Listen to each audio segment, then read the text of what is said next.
what we're talking about at the moment, feel free to put it in the comments. Okay? Everybody good? All right. So let's get started. Hello, hello. My day is going well so far. Hope the same for you. Corey, can I add you as a mod so that I don't really have to be focused on blocking people? Let me know. But yeah, let's go ahead and get started. Again, we're tapping in to do a part 2. Appreciate you.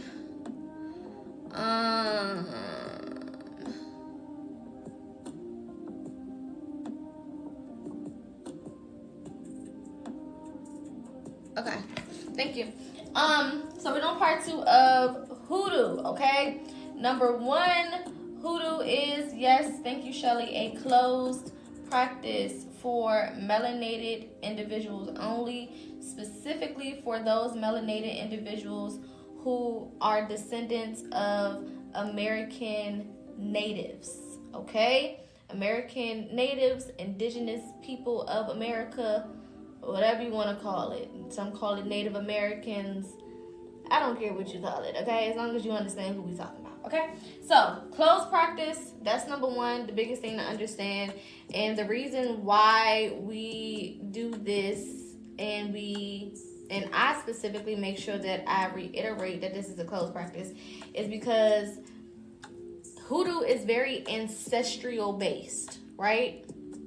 It is governed by our ancestors, our connection with our spirit team and our ancestors, so on and so forth, right? So if you are not descendants of these specific ancestors, then you will find yourself in some shit that you probably shouldn't be in, okay?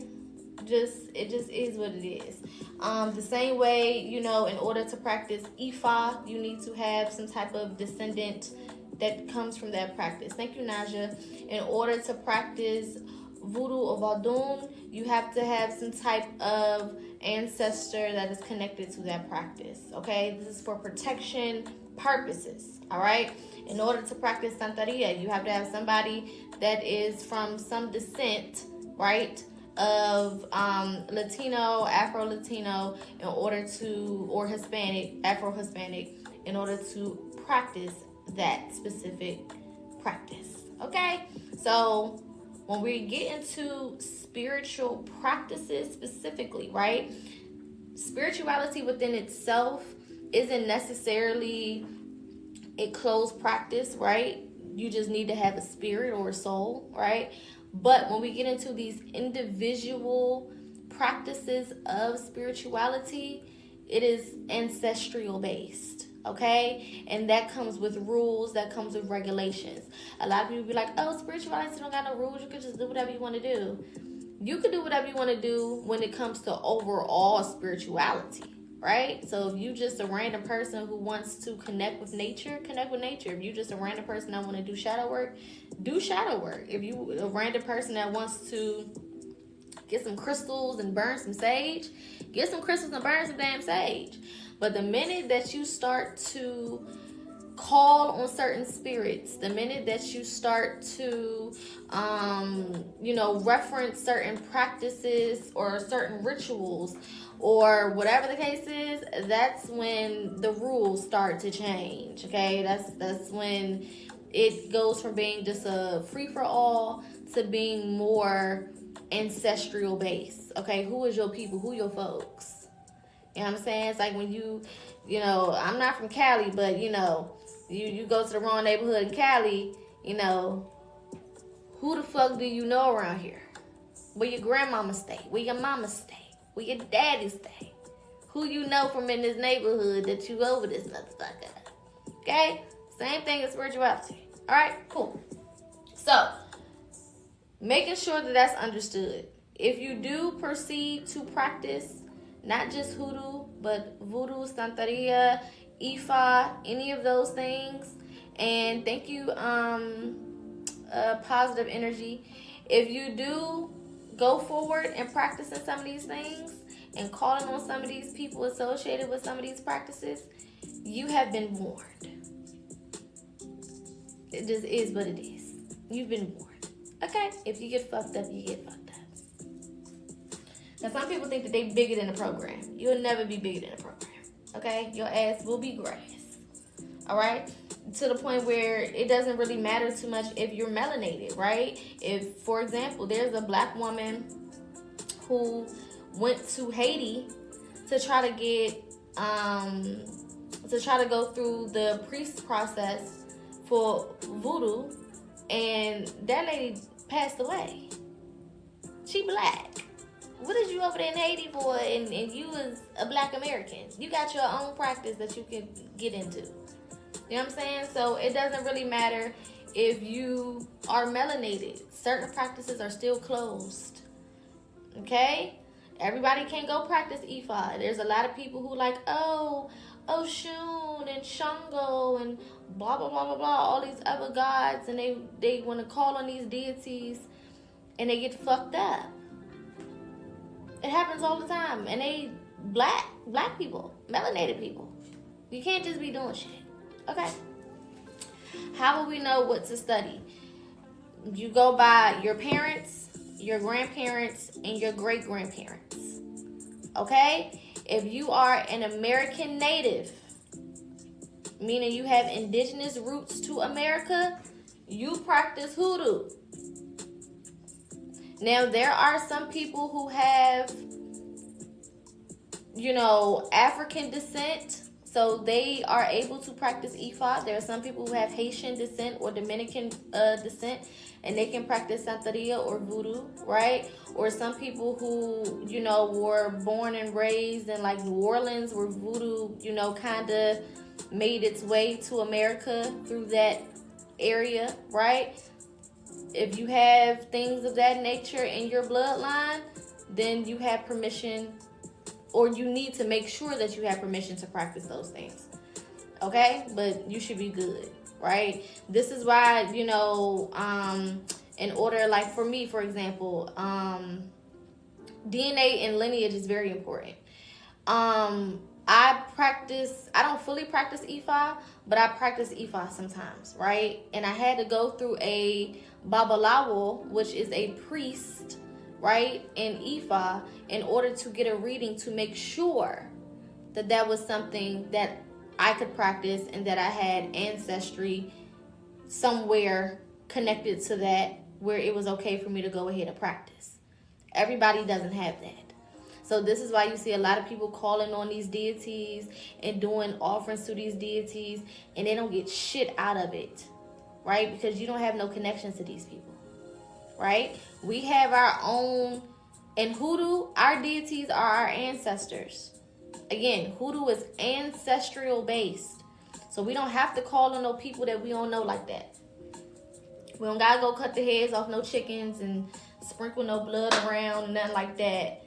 Okay, you just call on grandma. You just call on Pop. Okay, you don't gotta go to Oshun. You don't gotta go to Shango. You don't gotta go to Nefertiti. You don't gotta go to this. You just go to Auntie Jean. You know what I'm saying? Grandpa James.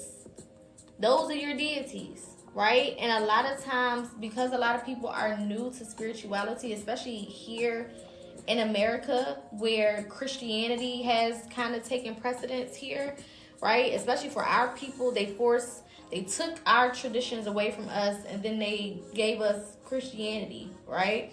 So because we had that switcheroo, because a lot of our people are waking back up, they're automatically running over to other practices. And this is why some people are being spiritually attacked. This is why some people are losing certain things when they get into try to tap into spirituality, having sleep paralysis, nightmares, shit falling apart in their life, because you're fucking with things that you don't need to be fucking with. Them is not your people. Your people is your people. Okay? Your people is your spirit team. Your people is your ancestors. Your people are the motherfuckers who share blood with you. Okay? Hello, my love. Thank you, Kia. Okay? You don't have to go to all of these extra people. And when you understand deities, you understand that Shango represents an energy. They look at it as an actual person, But when you understand it for what it is, it's nothing more than an energy personified. Oshun represents an energy personified. You know what I'm saying? Yimoja represents an energy personified. Right? So this is why you can look at Santeria. This is why you can look at Ifa, and you can find two similar deities that share two commonalities or two traits. And you can look at another practice and you can find a deity that shares those same traits, because they represent energies, right? They just name those energies and they personify those energies, but they represent energy. And you hold all of these energies within you. So as a Native American, okay, as an Indigenous American, you don't have to call on nobody. You just need to activate the energy in you. It's the same shit. Okay? Don't get so caught up in the fluff of it where you're not, acknowledging what's going on. Okay? I'm going to answer this question and then we're going to get into it.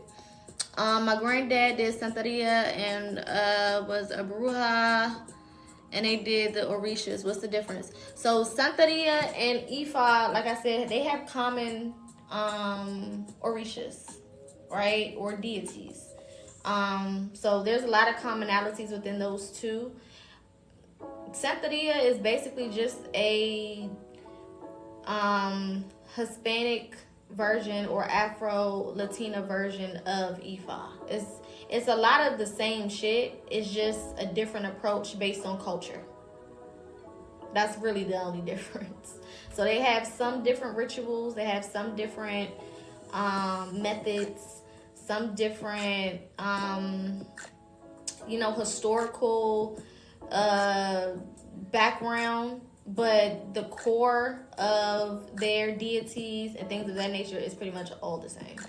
So that's why you have the Orishas kind of tapped into that as well. A lot of that is based on geography, right? A lot of these people moved around. So you had some people come from Africa, right, and move to the Caribbeans, or come from, the Caribbean and move here, or, it was a lot of moving around, right? Even before, we're talking about even before slavery, which is a big thing that, I wish more people understood. We were already traveling this world before slavery even happened and exchanging cultures. Long time ago. Okay? Long time ago. Of course, you're welcome, love. We was already moving and grooving and bumping shoulders and rubbing elbows and all types of things way before slavery even happened. So a lot of these methods, a lot of these beliefs, a lot of these practices were intertwined way before slavery even happened. Okay? If you're from a multiracial family, would it be disrespectful to lean more towards one practice? No. If you're from a multiracial family, always lean towards whatever you feel the most intuitively guided to. You know what I'm saying? So if you feel, let's say you are Hispanic and you're also Black, and you're like, do I practice Hoodoo or Santeria? If you lean more towards Santeria, then practice that.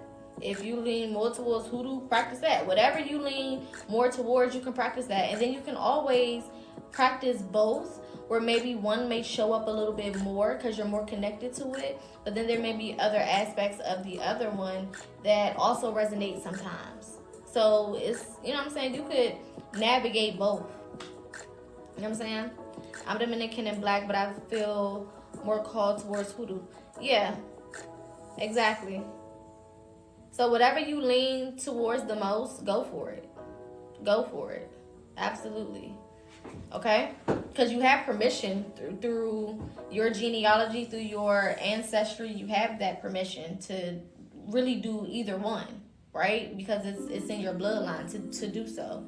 So if you start off like more leaning towards Hoodoo, but then eventually like, okay, I want to actually go over here a little bit, or I'm feeling called to go in this direction. a lot of it is all the same structures. A lot of it has a lot of similarities, right? There's a lot of similarities with Hoodoo and Santeria. There's a lot of similarities with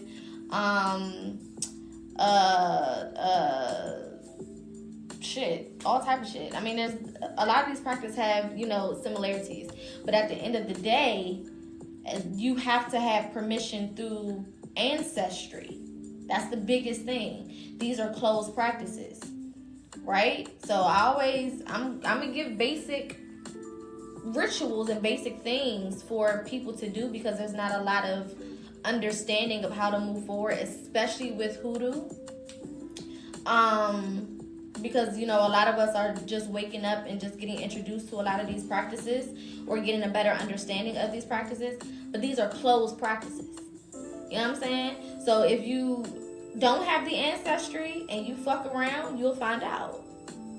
And that's not on me, that's on you. You know what I'm saying? Because I told your ass. And there's a lot of hard-headed ass motherfuckers who be like, they think they above the program, and they start tapping in with shit, and then they get scissor kicked, you know what I'm saying, in the back of the throat. Okay? Like, I warned you. You know what I'm saying? Okay, so basic Hoodoo rituals, things that you can do. Divine deal. We're not going super in depth because this is a closed practice. I'm giving basic things that people who are and who do have Ancestry in Hoodoo can start with. Okay? So I know this is a closed practice, absolutely, but that doesn't mean that we can't give people the information. Okay, cool. Make sure we all on the same page. Perfect. All right, so basic Hoodoo rituals. Now, Hoodoo is a closed practice. Culture Laura, I don't know. Hoodoo is a closed practice. If you are not Indigenous American, you cannot practice Hoodoo. Closed practice. All right? Black Americans only. Okay, cool. Moving on. So, again, Hoodoo is ancestral based. Ancestral based, right? Meaning we work directly with our ancestors. Our ancestors are pretty much the centerpiece of this particular practice, okay? Now, it's important to understand, what if I have black people in my family? If your mama or your daddy ain't black, then this is not for you. I don't care if you got black people in your family. This is not Hoodoo by association, okay? No. Your mama or your daddy, and then they mama and they daddy, and then they mama and they daddy, and then they mama and they daddy, and then they mama and they daddy, and then they mama and they daddy. You know what I'm talking about? Okay, cool. Because you will get fucked up, okay? Our ancestors, and this is why I'm starting off explaining Ancestry, right? Because you have to remember, Black Americans, specifically, Black Americans, Native Americans, however you want to phrase it, it's all the same stuff, right? We had horrible encounters with other groups of people. Okay? We had horrible encounters with other groups of people. So when we are dealing with, if your parents aren't black, then no, you cannot practice this. If your mama is black and you got a white parent, then you can practice because you got a black mama. If your daddy is black and you got a white mama, then you can practice this because you got a black daddy. But if ain't none of your parents got no nigga in them, this ain't for you. Okay? Wait, so if you're Black American but don't know any relatives who practice Hoodoo, it doesn't matter. If you Black American, then you good. You don't, nobody in your family has to your knowledge, has to practice Hoodoo. All black people practice Hoodoo, but they don't know. You know what I'm saying? All black people practice, all Black Americans, specifically Black Americans, practice Hoodoo, and they don't really know that they doing it. You know what I'm saying? They have no fucking idea. Okay? Because the terminology has been lost throughout the generations. Okay?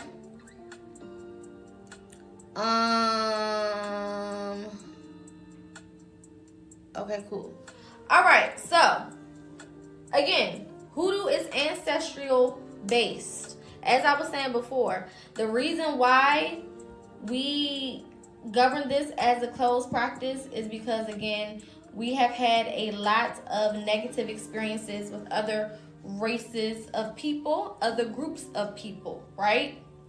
And because we rely a lot on ancestry for guidance, for intuitive messages, for power, for assistance, for pretty much a lot of different things, you have to have ancestry in Black America for you to be assisted in the way that you need to by these spirits, because these spirits are also Black. Okay?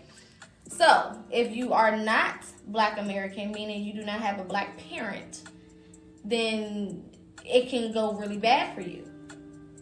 Because it's basically like asking, it's like somebody who is a descendant of somebody who is of Caucasian descent, asking a Black person to help them get their life in order from the spiritual realm. It's like, what the fuck? Why would I do that? That's crazy as hell. That doesn't make sense.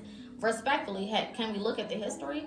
That's crazy. You know what I'm saying? That's diabolical. You know what I'm saying? That's crazy. Do you know who your forefathers are? You know what I'm saying? Like, what? That's psycho. Nobody's doing that. That's absolutely nuts, right? So no, you can't do that. But here's my thing: the practices that isn't Hoodoo, like Wicca, for the ones with white descent. So Wicca is nothing more than a watered down version of Afro spirituality. It's basically like saying, since we don't have permission to do what y'all doing, we just gonna go over here and create our own shit and do our own thing.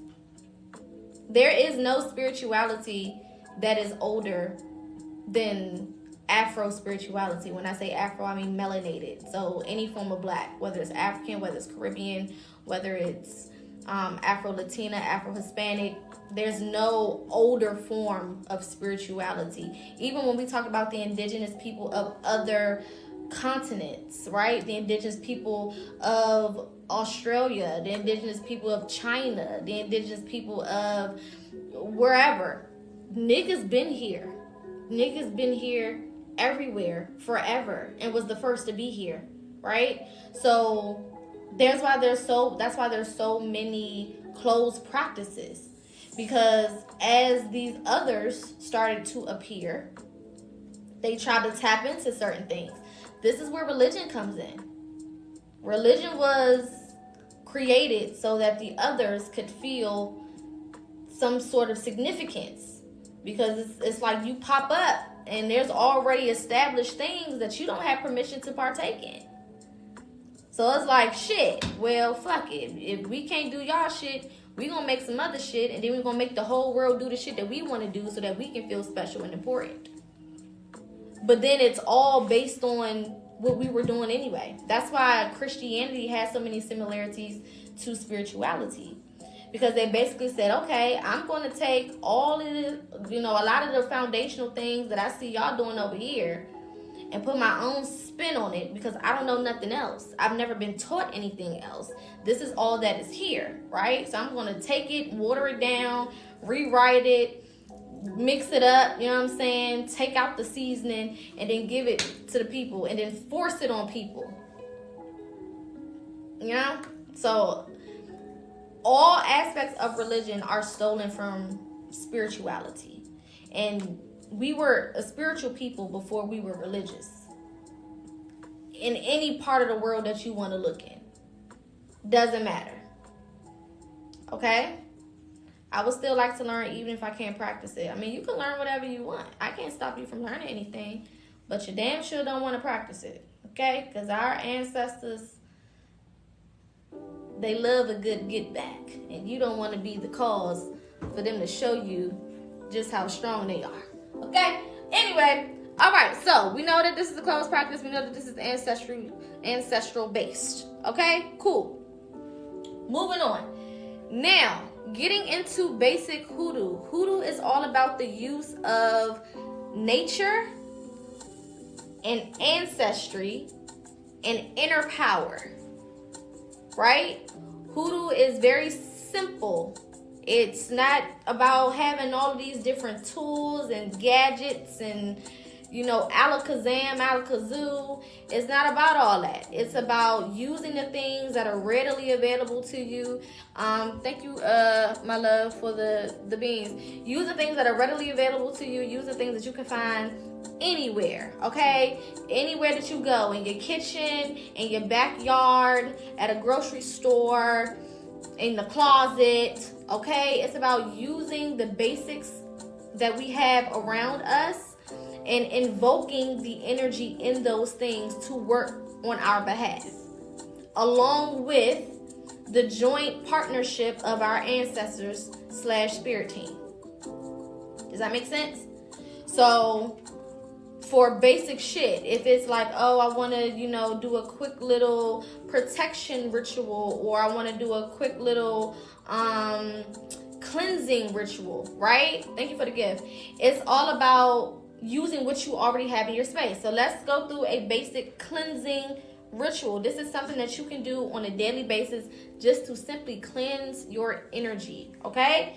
Now, one of the most used tools in hoodoo, salt. Baby, you can use this shit on everything, anything. It's going to do what it needs to do every time. Don't matter what you're doing it for, what you're using it for. That shit going to hit. It's going to hit. This is your basic ingredient in all things hoodoo. And this is something that we got in our house all the time. Okay? No, I do not practice Christianity. All right? Salt is your best friend. If hoodoo is a closed practice, how are you able to teach it here? Because there are a lot of Black Americans who do not have access to this information because of the fact that it has been lost in the generations as far as the way that it is categorized, as far as the way that it is talked about, right? So I'm going to teach it to those who need the information while also emphasizing the fact that it is a closed practice, meaning you can't practice it. I can talk about it all I want, but you can't practice it. That's what closed practice means, right? I can partake in it all day in public, in private, doesn't matter. But if you try to touch it, you gonna get fucked up. So it comes with a warning. You know what I'm saying? The warning is there.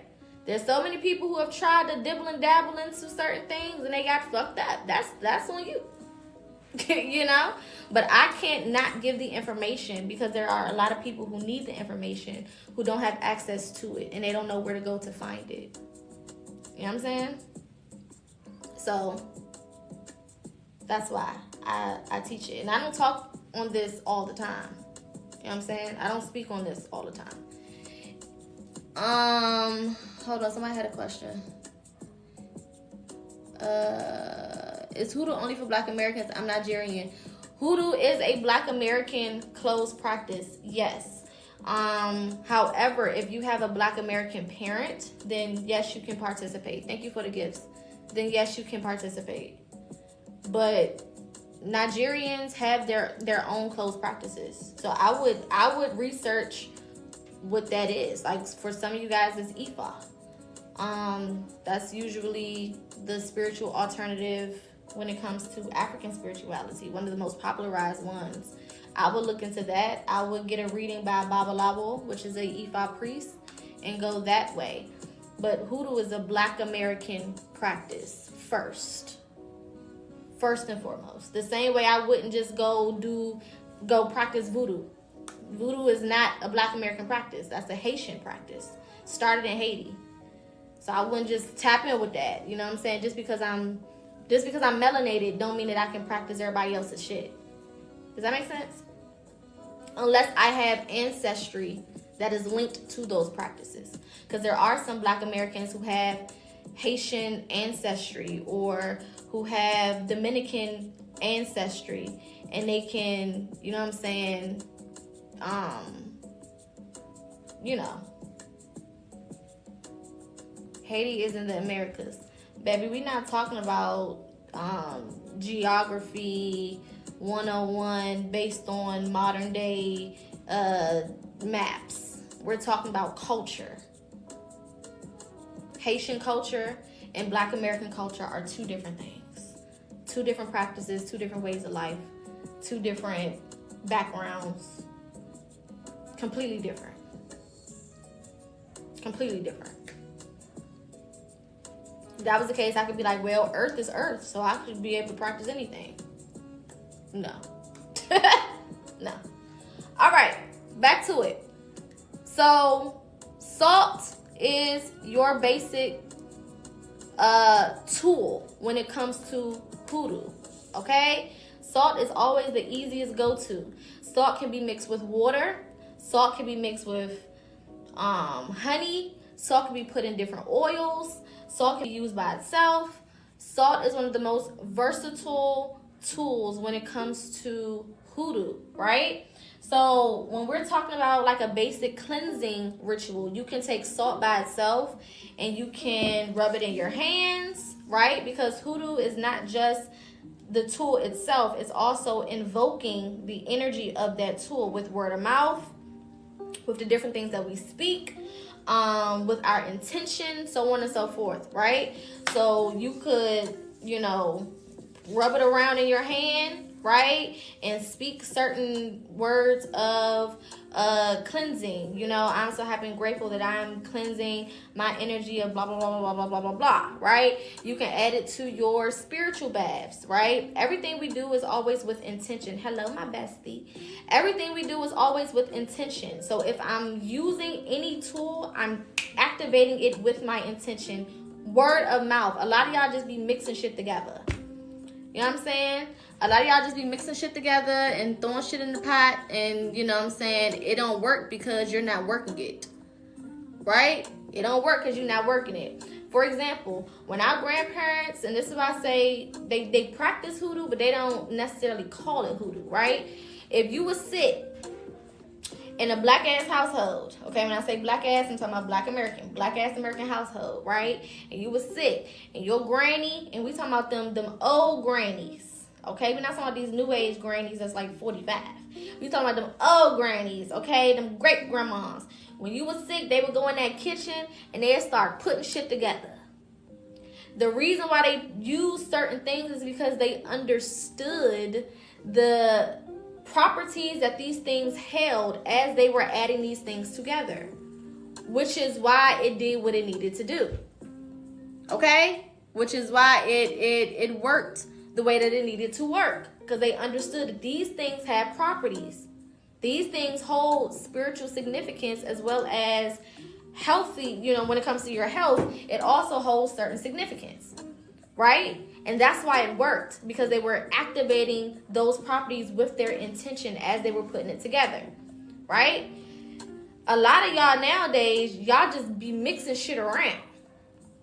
Right? So this is why when it comes to your herbs, right? Because herbalism is huge in hoodoo. Thank you for the gifts. Herbalism is huge in hoodoo. Period. There's no way around that. Herbs and hoodoo go hand in hand. Whether you're using them to heal the body physically, whether you're using them to get some type of outcome when it comes to spell work, don't matter.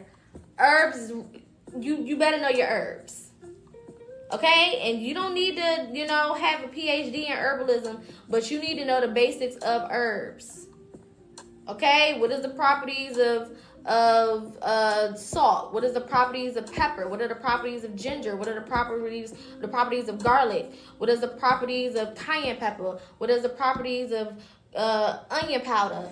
What is the properties of peppermint, of castor oil, of fish oil? I see some people talking about fish oil in both comments. You know what I'm saying? You need to know turmeric. Exactly. You need to know what the properties are of these herbs are. basil, bay leaves, you know what I'm saying? So on and so forth.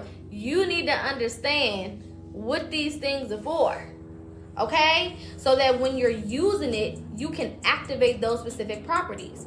If I know that salt is an overall cleanser, right? If I know that salt is an overall base for protection, for cleansing, for you can use salt for all types of things. For setting the tone for other things to come in, for clearing out negative energy, whatever. Then when I use it, I have that intention in my head and I can activate that in whatever I'm doing. So if I need protection, I know, okay, I'm adding this salt for protection. Right? If I'm trying to do some type of money ritual, okay, I'm adding these bay leaves because bay leaves activate so-and-so. I'm adding this coffee because coffee is basically it can act as a strengthener, or I don't know if that's a word, but it can act as something to basically strengthen that specific spell that you're doing, right? So when you know what these things are, then you can activate these things and then use them accordingly with the intention in mind, and then they have a better way of working for you. All right, let me just make an overall let me just clarify some shit. This is not a religious space. So if you love the Lord, if you love Jesus, H. DeMarcus, Henry, Cortez Christ, this is not a space for you. I don't understand why y'all come into our spaces and be trying to proclaim your love for somebody else. We don't give a damn.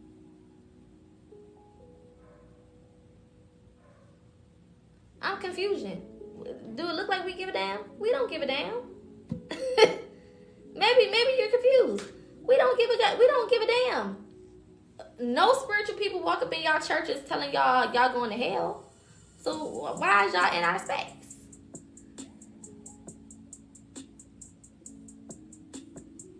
I'm so confused. What the fuck? Why do they do that? We don't walk in the church and grab the mic and say the ancestors said y'all ain't shit. We don't do that. So why is y'all in our space? Go where you are wanted. You're not wanted here unless you know how to be quiet and respect the space. Okay? Most of us left the church on purpose.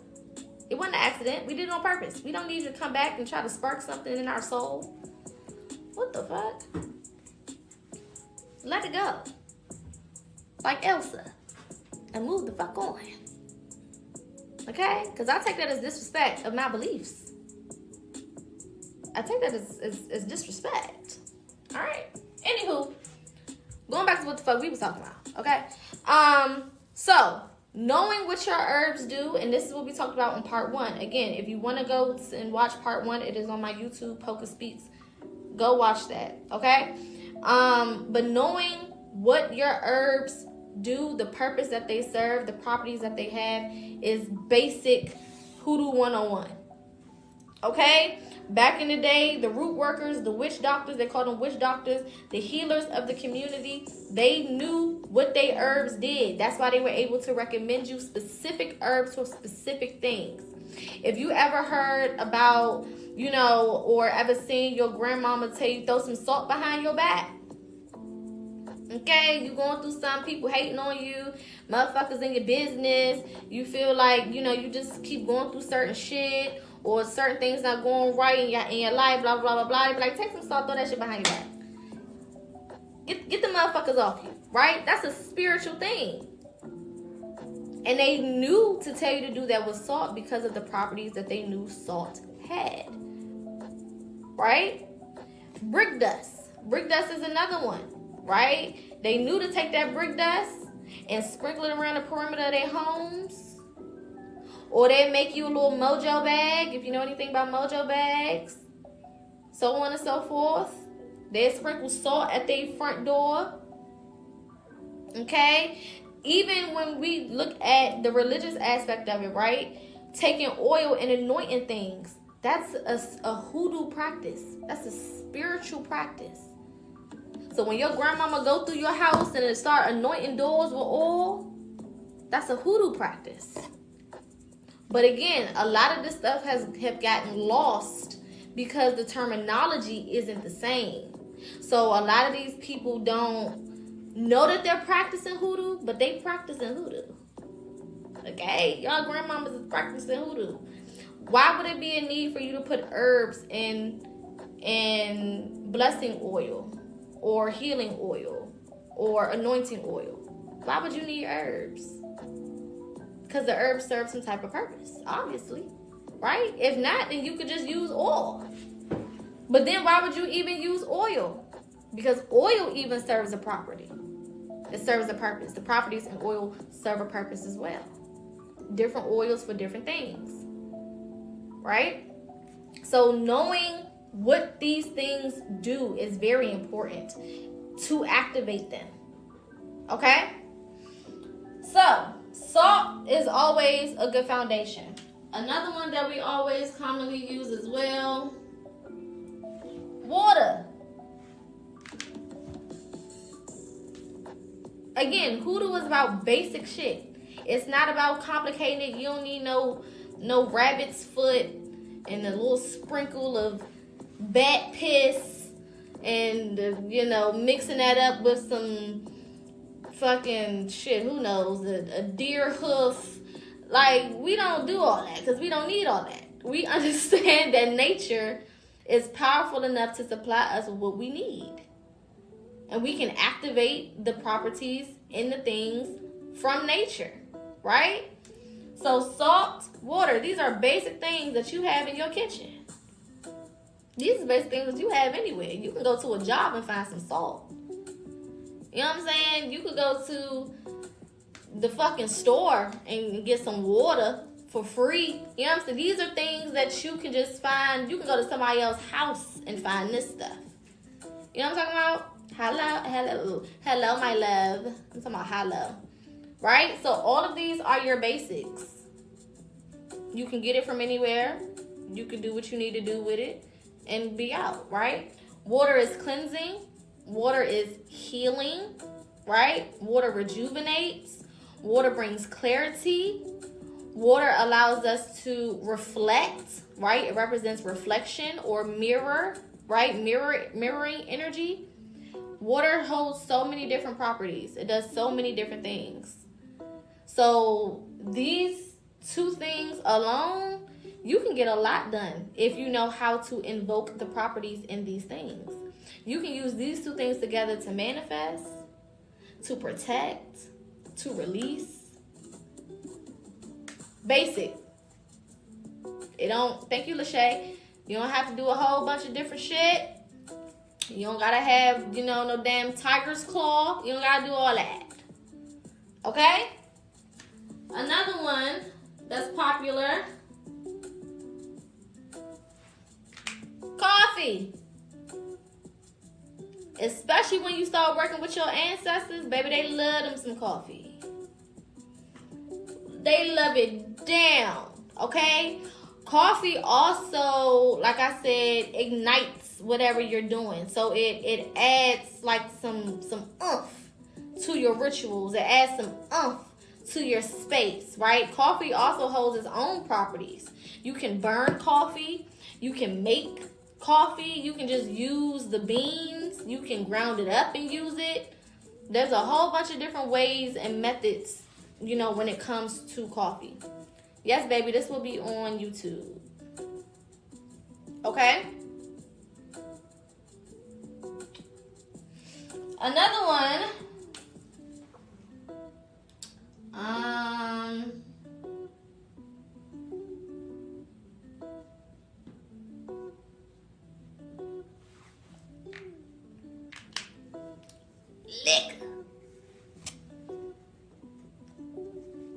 Liquor is another good one.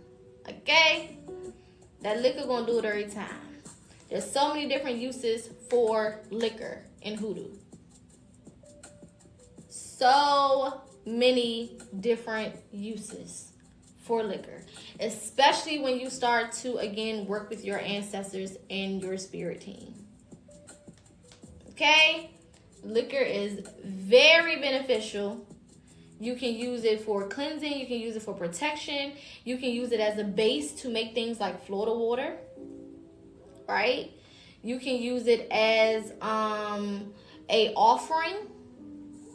You can use it for libations, right? Liquor is one of them ones.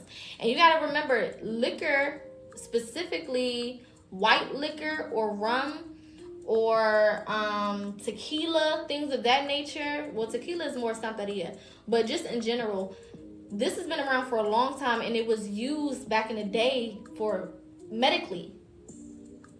You know what I'm saying? It was used medically for a very long time before it started to get manipulated, and now everybody just drinking Don Julio and they drunk as shit.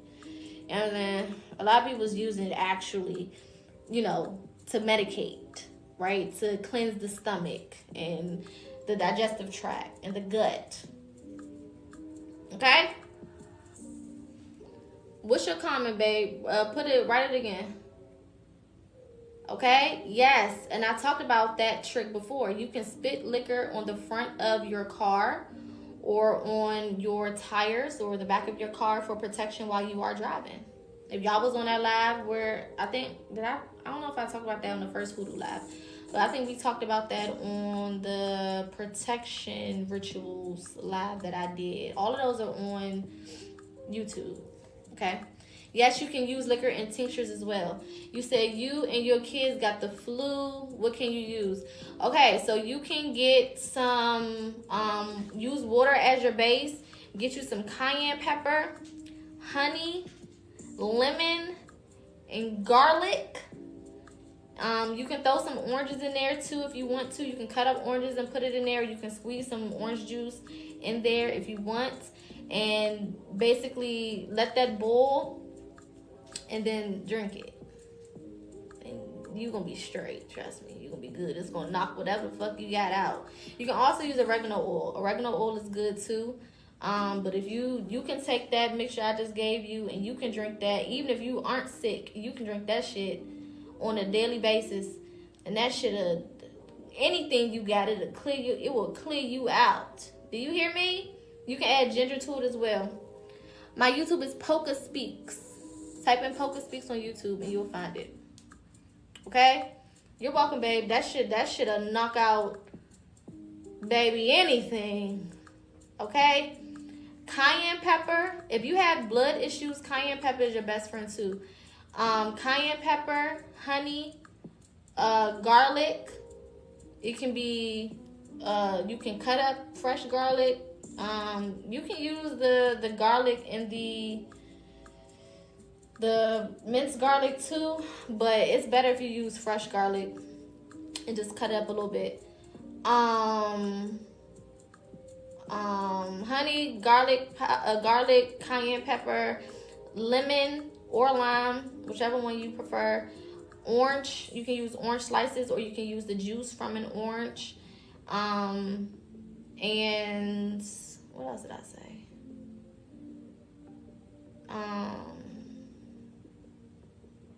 And ginger. And boil it. Okay? Baby, that cayenne pepper now, honey, I'm trying to tell you. And shit. Don't add a little lemon juice to it and take that as a shot. Don't add a little turmeric to it. Don't put a little ginger in it. You know what I'm saying? Listen. I'm talking about brand new. It might not taste the best. You know what I'm saying? It may not be the best tasting thing that you have, but it's going to bring you back. For children, for colds, get you some catnip. You can get loose leaf catnip. You can get it off Amazon. You can get it from Botanica. You can get it from a herbal store. Catnip is amazing for children when it comes to colds, when it comes to runny nose, when it comes to flu symptoms. It is perfect. It is one of the best teas that you can use for the babies. And you just, you steep it like you would a tea. So you get it loose leaf. I like to use loose leaf herbs because then you can mix whatever you want to with it. You know what I'm saying? But you steep it like you would a tea. Put a little honey in it for that baby. Add a little lemon. First of all, they're going to sleep real good. That's number one. And you know that sleep. That's why the old people say go take a nap. Because you give your body time to do what it needs to do. It has time to heal. You know what I'm saying? That's why they be like, go lay down. You be like, what? My back hurt. What you mean go lay down? It's funny as shit, and it don't make sense all the time. But what you're doing is you're resting the body. When you are resting and the body is resting, you're giving your body time to do what it needs to do. If you up and you moving and you all over the place and you sick, you're gonna be fucked up way longer than you should be. Thank you so much for the beans. You know what I'm saying? You gotta rest the body. The soul don't need rest, but the body needs rest, especially if there's some type of ailment with the body. That's why you feel a certain type of way. You go to sleep, you wake up, you feel better. You know what I'm saying? But you take the teas, or you take your tinctures, or you take your mixtures before you sleep, so that while you're sleeping, those things can work in your body. Make sense? All right. Another thing.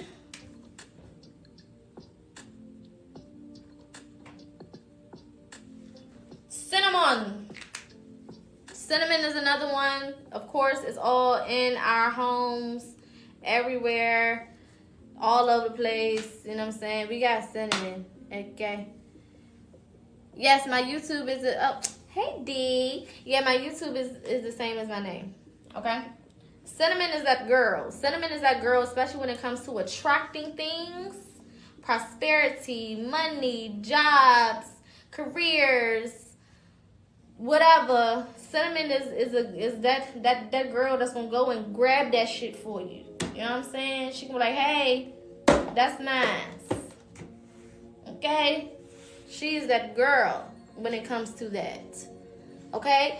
Especially if you use her in a sweetening spell or sweetening work. Sweetening work just means sweetening something to you, helping somebody be a little nicer to you. Now don't go use this shit on no niggas. We don't fuck with free will now. But if you got like a job interview coming up, you want them people to be a little sweet on you. You know what I'm saying? You put you a little cinnamon, and you get you a little cinnamon stick and put it in your pocket. If you're a woman, put that thing in your bra and go to that job interview. I'm trying to tell you something good here. Okay? Put some cinnamon in that bra. Baby, they listen. Okay? Do you want the job or not? You know what I'm talking about? You want that money to get corrected? Put some cinnamon in that wallet. Get you a little piece of that cinnamon stick, break your little piece off, and put that thing in your wallet. All right, now. Another one. She is that girl too. Honey is that girl. Okay? She's going to show up and she's going to make it happen for you. Okay?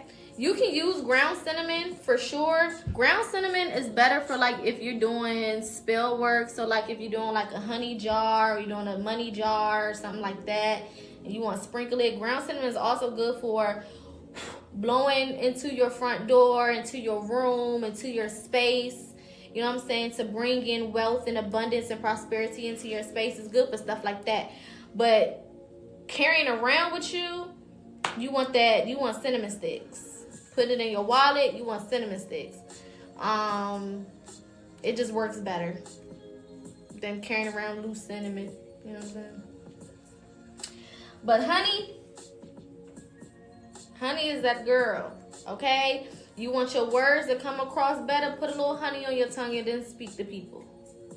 You got a big speech coming up. You got to do an interview. You got to have a tough conversation. You know what I'm saying? Put a little honey in your tongue. And then go talk. Okay? You got to give a presentation. Put a little honey in your tongue. Okay? You're doing like a, like you're trying to get like if you are, let's say you got to go make a speech so that you can get something. Like I got to go speak to these people so I can maybe get a loan, or honey on the tongue. Okay? Yes, and everything you want to use intention before. So you can either say it in your head like, this speech is going to go so well. This interview is going to go so well. I'm going to be able to communicate effectively. You know what I'm saying? You telling the honey what you want it to do. But you're saying it as if it's already happened, or you're saying it as if you're giving thanks for it already doing what you wanted it to do. Thank you for the gifts, my love. Right? So, ooh, this interview better go so well. You know, as you put it on your tongue.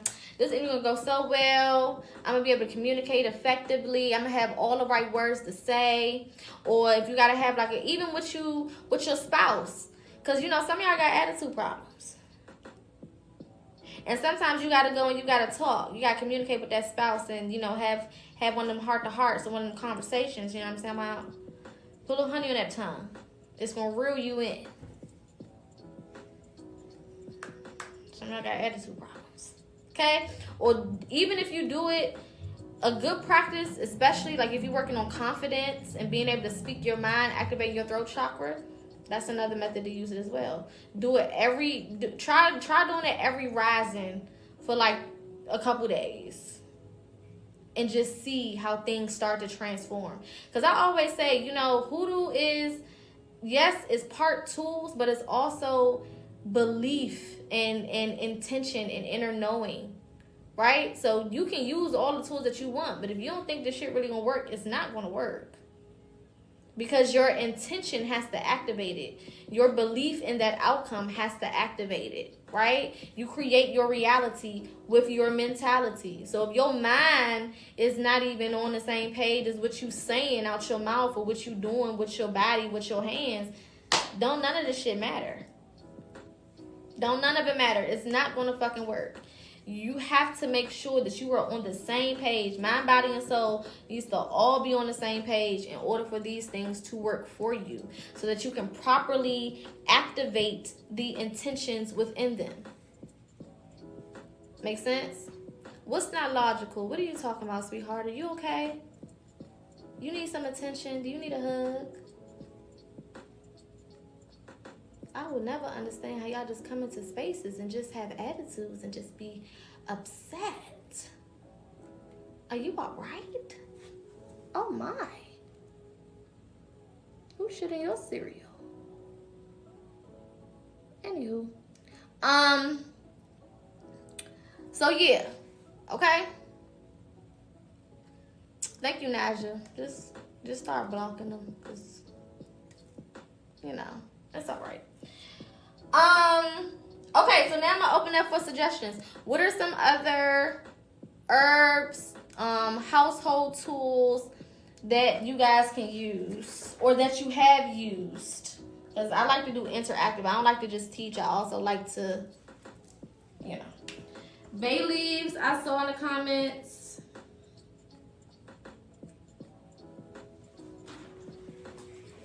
Lemon.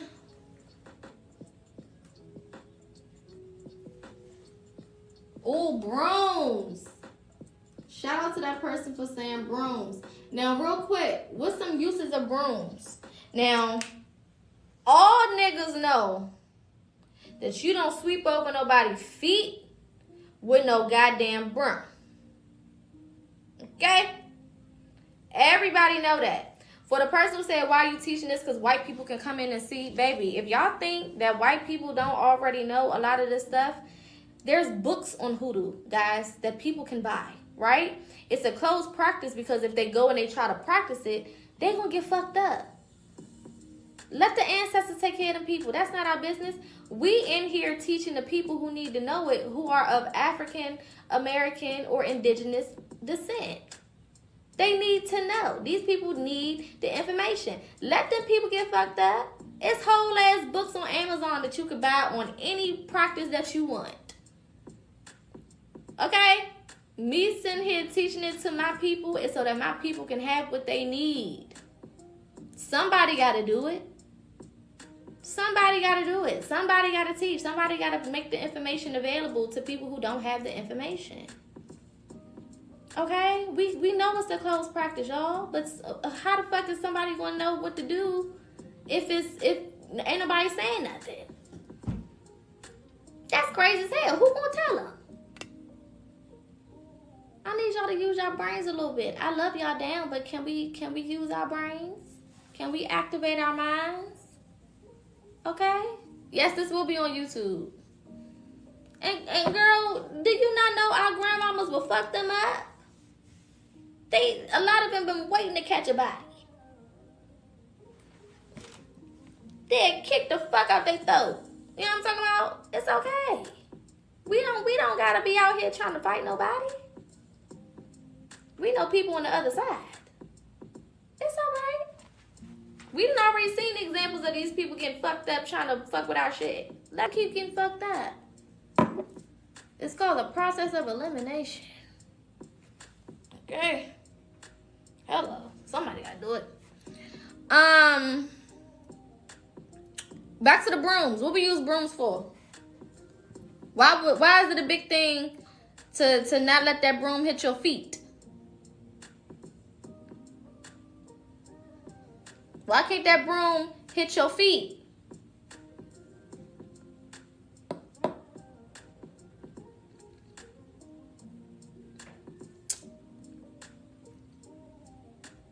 Exactly.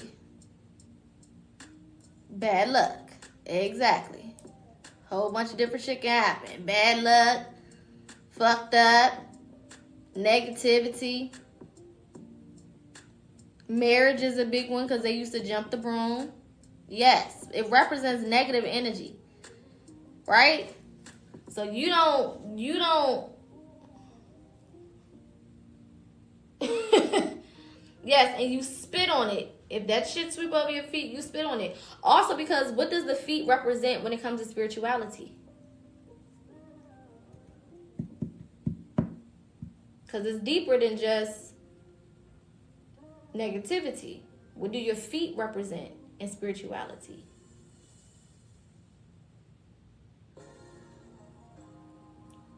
Exactly.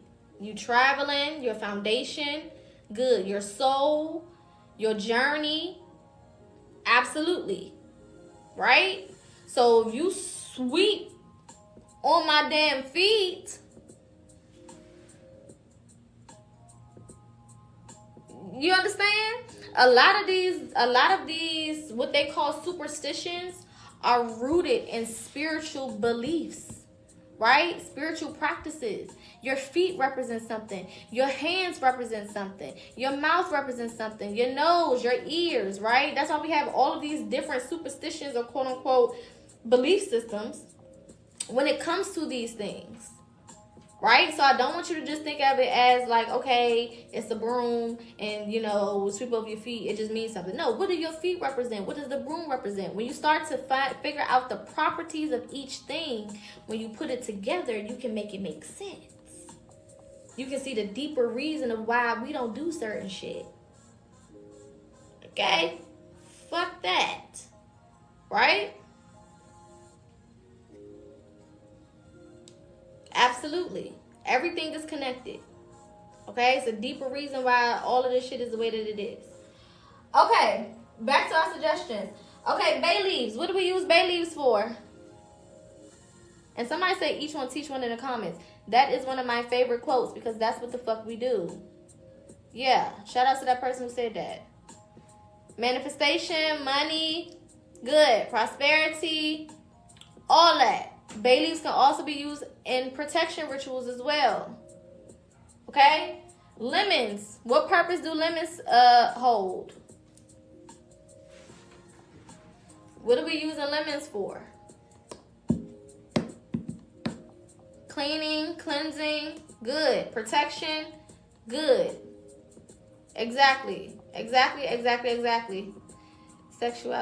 sexuality. Oh my God. You can use it in money rituals as well. Yes. Somebody said, how do you use bay leaves? So bay leaves, you can either use them in actual spell work, depending on what your spell work is. So if you're doing, and we'll get into certain methods like candle magic. If you're doing candle magic, you can either put the bay leaves under the candle or you can dress your candle. And we'll get into candle dressing. Remind me to go into candle dressing. You can write on the bay leaves and put them in your pocket, put it in your wallet, put it in your bra, put it in in your hat. You know what I'm saying? If you wear scarves, you can put it in your scarf. You know, whatever you want to do, however you want to use it. Okay?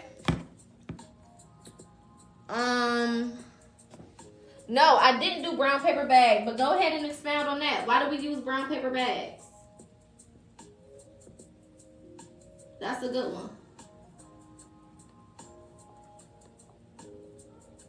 What is the use of brown paper bags? For those who know. What's your question? You can put your question in the comments. Why do you use magic? What do you mean? For petitions?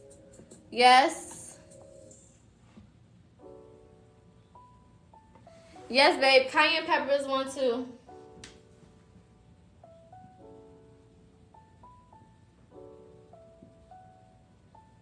I feel like my writing is getting bigger and bigger as we go. What is used for cayenne pepper? Okay, babe, thanks. We understand that you believe Jesus loves us all. Thank you so much. We don't really care, but thank you. We appreciate it so much. Thank you so much. Now, cayenne pepper is the big mama of protection. Okay? She is the big mama when we talk about herbal protection. Now, her counterpart will be like red brick dust, right? But that's Big Mama. That's Big Mama. She gonna get it. She gonna get it done. I mean, why do you use hoodoo? Hold on. Instead of letting the Most High align you. Well, let's go based on your logic, right? With the Most High. Okay? Don't block that person because I want to use this as a teaching moment. A lot of people say, why do you use this when the Most High aligns you with blah, blah, blah, blah, blah? Well, why do you use medicine? Why do you use Lysol?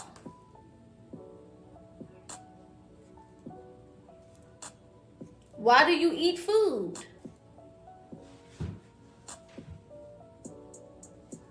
All of these things help you with something. If you was just supposed to be a being and that was just it and everything that you needed just came through you, you wouldn't need to eat, you wouldn't need to clean, you wouldn't need to put clothes on, you wouldn't need shoes on your feet, you wouldn't need to use cleansing things for your house, you wouldn't need none of that. You wouldn't need medicine, you wouldn't need a doctor, you wouldn't need a dentist, you wouldn't need a lawyer, you wouldn't need a car, you would just be able to fly. You know what I'm saying? That's redundant. That just foundationally doesn't make sense. Everything is a tool, right? So you need to know the purposes and the uses of these tools. Why would I use a pen? Why would I use a marker? Why would I use a crayon? Why would I use a color pencil? Why would I use TikTok?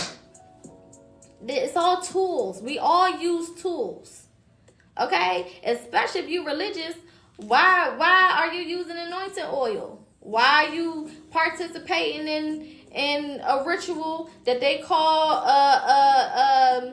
communion? Why are you symbolically drinking blood? Why are you symbolically eating the body? You know?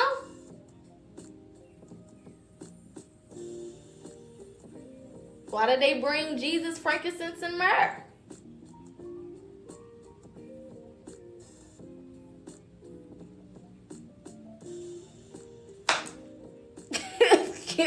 Like, I don't get it. And that's what a lot of it is. It's been depicted as evil. It's been depicted as something that's negative. They called it black magic for a reason, right? Anything that's negative has always been called black something. Black magic. Why is it? For what? When you know that black is the most powerful source that there is. It's all been demonized. You know what I'm saying? So we don't get into that. right? Okay, cool. Black. You know, they love to say black like that. Black. Black.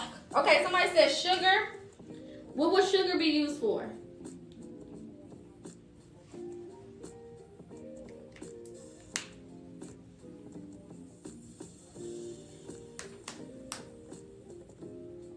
Thank you, D-Rose. I appreciate you. Sweeten the spell. Yes. Hello, hello. Yes, yes, exactly. Now, what's the difference between using sugar and honey? Let's see who know they tea.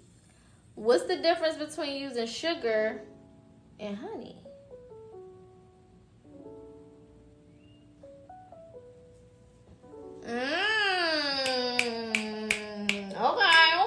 Okay. Speed, right? It's not only just speed, but the lasting of the effect, right? Sugar works faster, but sometimes the work doesn't last as long. Honey works a little bit slower, but honey sticks. Honey sticks around a lot longer. It lasts a lot longer, right? So depending on what you need, depending on what's going on, would be the difference between sugar, the use of sugar or the use of honey. Now, in some spells, you can use both, right? Because I wanted to happen quicker, but I also wanted to last longer. You know what I'm saying? So you can use both in certain things. But it just depends on the speed at which you want it to work, right? Good job to everybody who said speed. What else can we add? Somebody said cinnamon. We got cinnamon already over here. I know I'm kind of blocking the board a little bit. So we got cinnamon already. Rosemary. What do we use rosemary for? Somebody also said lavender.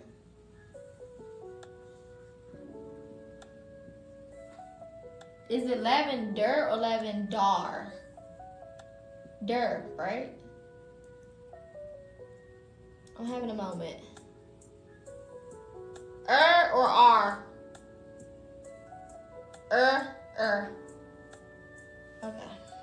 Listen. Okay, good. Okay. They're like, Thank you. Exactly. Okay, cloves. What do we use rosemary for? What's rosemary's uses?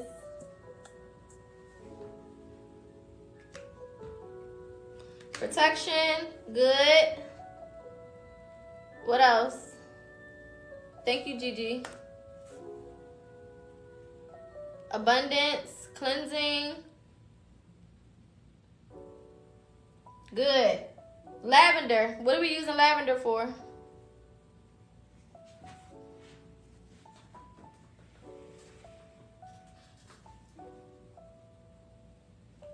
Calming. Good.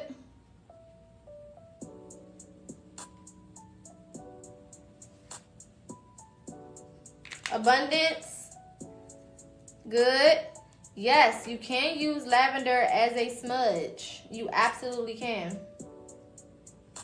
All right, cloves. What are our uses for cloves?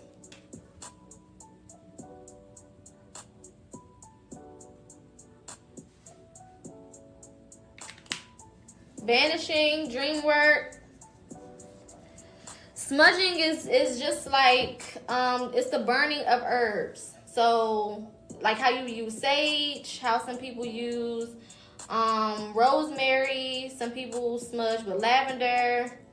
It's just the burning of herbs in your space. Basil, okay, good. Okay. Rose petals. What do we use rose petals for? Return to center for clothes. Good job. What was I about to write?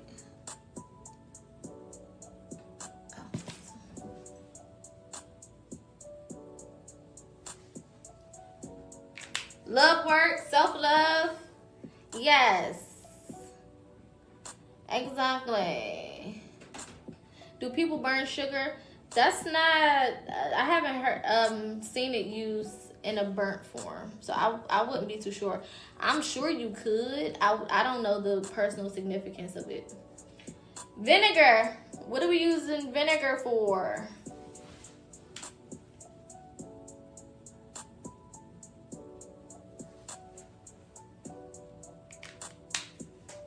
Banishing, removing things, cleansing. Yes.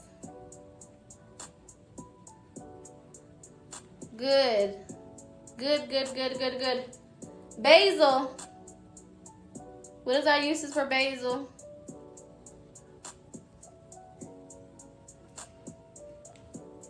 Money, abundance, said pain, to uplift, to call things in. Okay. Mint, peppermint.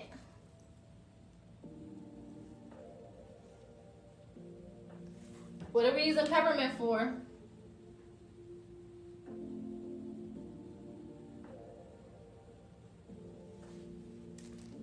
Luck, money, to uplift, to purify. Good. Some use it in fertility work, okay. Raising the frequency. Hair. Hair is a good one for peppermint and rosemary. We left rosemary out for hair. Yes, good job.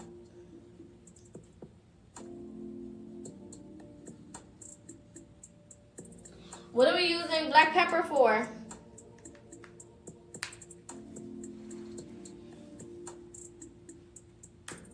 Protection, hexes, banishing. Good.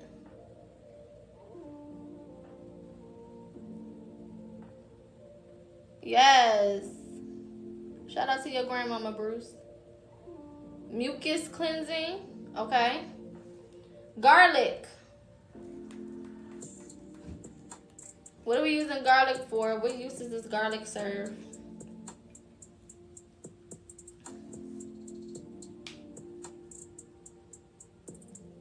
Cancer. Yes, it cleans. It definitely helps to clean the blood. Garlic can be used in protection work. Yes. Absolutely. It can also be used in banishing. Anti-inflammatory. Absolutely. Now, y'all see how these things not only have spiritual purposes, but they also have physical purposes, right? That's the big thing with hoodoo. Hoodoo is not just for the spiritual side of things. It also helps with the physical side of things. And if you look at what it does in the physical, you understand why it does what it does in the spiritual as well. Okay? Onion. What do we use onions for?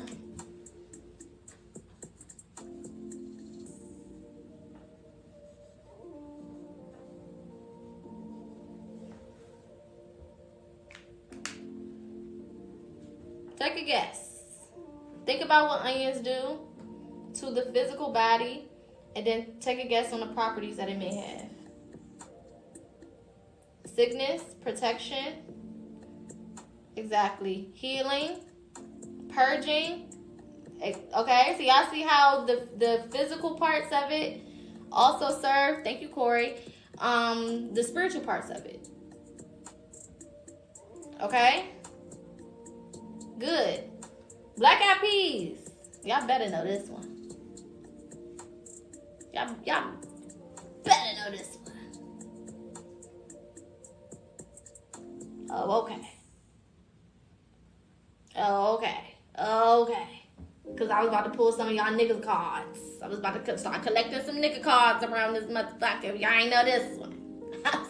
I was about to call up y'all grandmamas and start collecting some cards. I was about to start saying, hand them over, put it on my desk.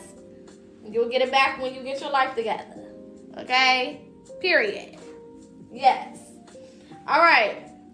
I've seen some other ones mentioned in the comments, but they were a little bit too They weren't basic. Okay, we doing basic ones. Some of y'all was giving me non-basic ones. Okay, we not trying to confuse the beginners. We trying to help them. Okay.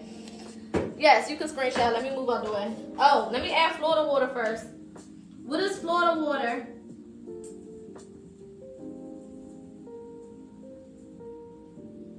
Now, are we talking about Florida water that you buy from the goddamn store?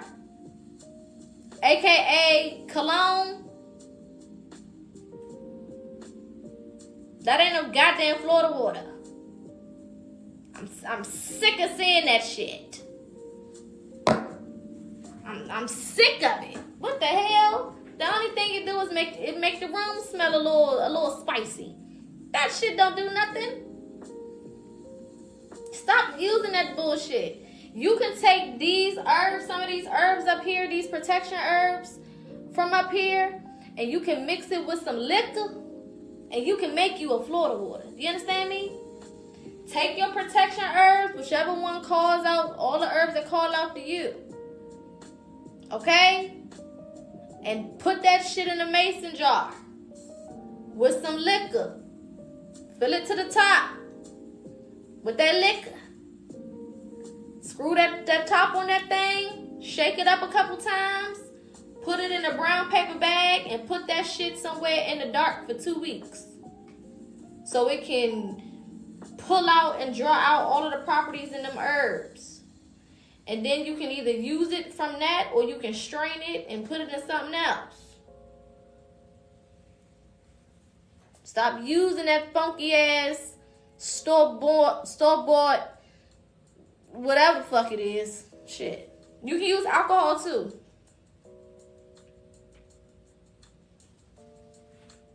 Yeah, don't stop using that bullshit. You don't have to throw it away, cause it's cute for, you know, a little smell good. You know what I'm saying? If you want your space to smell spicy or something, it's cute for the smell, but it ain't doing shit. You know what I'm saying? It's not doing anything. You know? It's more of a prop than it is something that you should actually be using. Now, the only way it would work is with your intentions. Your intentions can make anything work. But if you really want real, true Florida water, aka protection water, you can make that shit yourself. And it will be way stronger than that.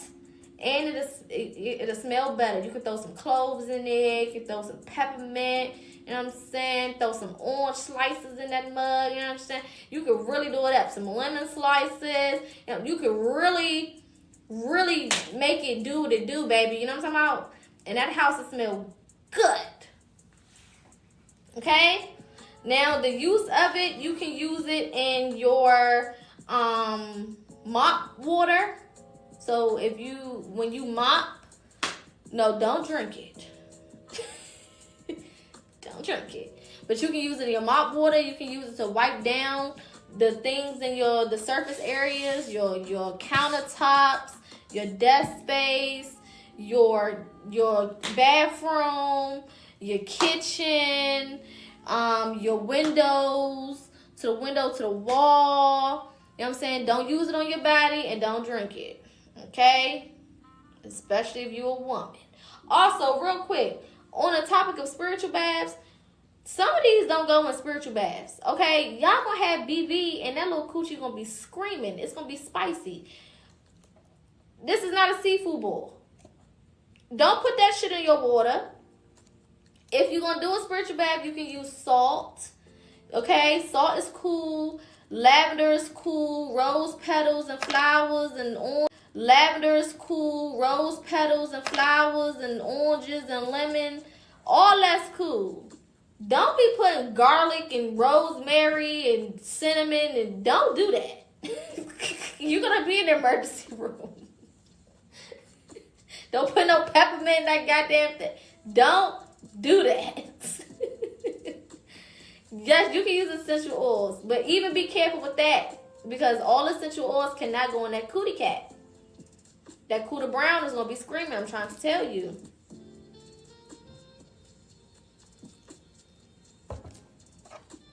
Oh, it's going to be a spiritual emergency, all right, Gigi. It's going to be an emergency. You going to think somebody burnt you. Don't do that. Okay? I mean, I done seen some people put all type of shit in that damn thing on the... I mean, I done seen some people put all type of shit in that damn thing on that y'all screenshot it. I done seen some type of people all types of shit in that damn spiritual bag. I said, ain't no way you doing that. All herbs don't belong near your Miss Mamas. Okay? Don't do that. Be careful. Rosemary is cool for some, but you gotta know your body. You gotta know your body. Because all herbs cannot go. Some people sensitive down there. You know what I'm saying? Some people sensitive. What works for you, other people, it might not treat them the same. You really have to be careful, especially when it comes to that coochie cat. Thank you, Jen. You gotta be careful. Okay? You know what I'm saying? If you've been using it and it's cool for you, then cool. But another thing you can do is you get you a little bit of alcohol, rubbing alcohol, put that rosemary or whatever other herbs you want to put, thank you for the gifts, and that alcohol, and you can make you a spray and just do it that way. You know what I'm saying? You don't gotta bathe in everything. Mist that shit or something. Spray it around you, like, you know what I'm saying? You can make a mist. But you don't gotta bathe. You can use essential oils and all type of shit. Don't bathe and everything. Okay? What, woman or man. It don't matter. Because men, that the wrong thing getting at the tip of that little peen, you gonna be screaming too. Don't think you safe. Okay? You do have an opening down there too. And it can go really bad. So be careful. Everybody just proceed with caution, okay? Alright, are we good on this? Y'all ready to move on to the next thing?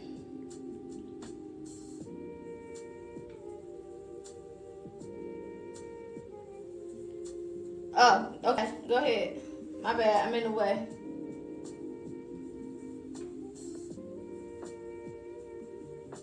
This will be posted on YouTube. Click the link in my bio and subscribe. PocaSPEAKS on YouTube. For those who need it. You good, Smooth?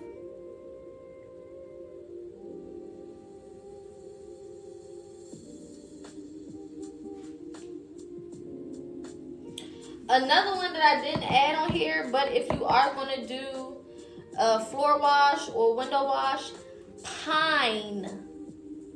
Okay, pine cone, pine essential oil. Pine is another one for cleansing.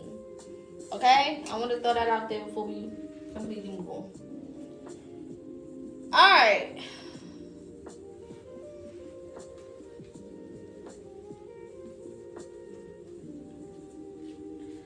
Now let's go through some protection rituals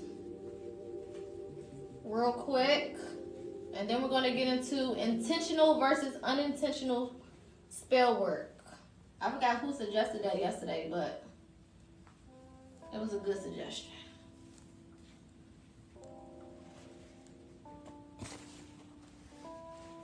We do these lessons every Monday and Wednesday. We usually start around 4:45 p.m. We talk about different stuff dealing with spirituality. So make sure that you guys tap in when you can.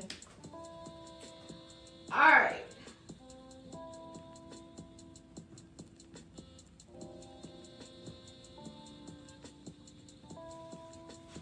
Okay.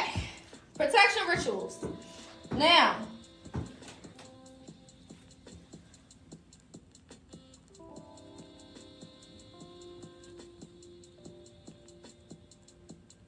who's familiar with this ritual or have heard of it?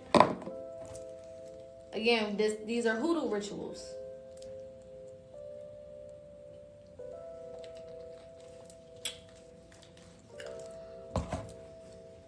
Okay.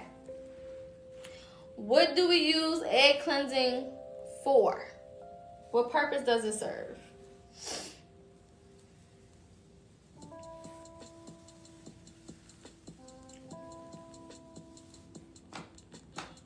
Thank you, Monet.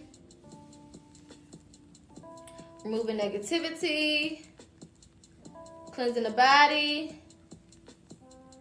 Good. Removing evil eye, bad juju or spell work.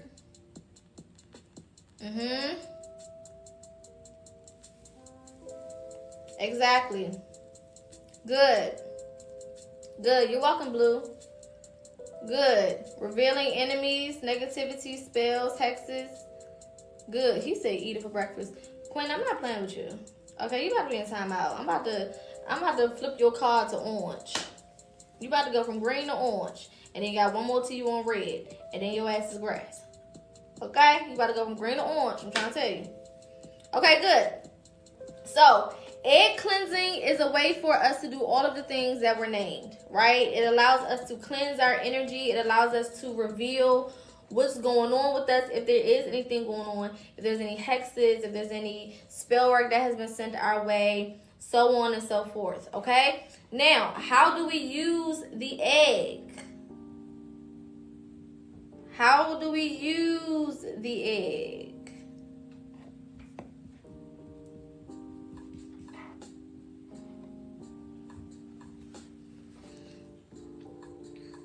What is the process?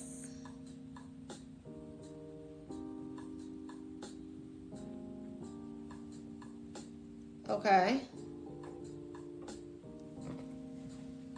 No, you don't eat it raw. You're not eating the egg at all.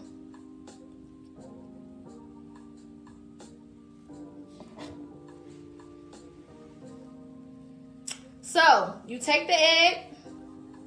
Yeah, baby, I had to get him up out of there. He was starting to get on my goddamn nerve. You take the egg and you rub it starting from the crown. Right? We start at the crown for what reason? Why are we starting up instead of starting from our feet?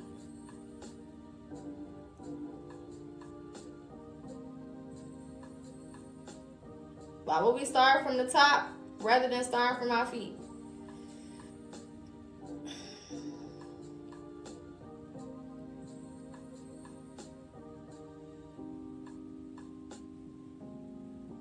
Exactly. Good. So if I started from my feet, I'm pushing the energy up instead of cleansing from the top down, right? It's almost like when you sweep the steps. When you sweep the steps, if I start sweeping at the bottom of the steps, every time I go up, I'm pushing the dirt down. That don't even make no damn sense. Now I got to go back and re-sweep, right? So you start at the top because as you remove each layer, it goes down to the next thing. Then you clear all of that, and you clear all of that, clear all of that, clear all of that, till you get to the bottom. Okay? So what you would do is you would take the egg. This is our symbolic egg, because I don't got shit else these. You'll take the egg, and you're going to start at your crown. Okay? Rubbing. You can go around the whole head if you want to. Rub down. Everything is done with intention. So you can speak intention. I'm cleansing myself of any negative energy, any evil eyes, any negativity sent my way, any people with bad intentions, any people in my space, any things that may have rubbed off on me, blah, blah, blah. And you're talking as you are rubbing down, okay? Because we're pushing all of that energy down. We're grabbing it all from the crevices of our bodies, and we're pushing it all fucking down, okay? No, you don't boil it. You just regular egg, okay? All the way down till you get to the bottom of your feet. Do the bottom of your feet, you know what I'm saying? Get the bottom and all that there. Okay? Now, after I've done that, what do I do with this egg that has absorbed all of this energy? What's my next step?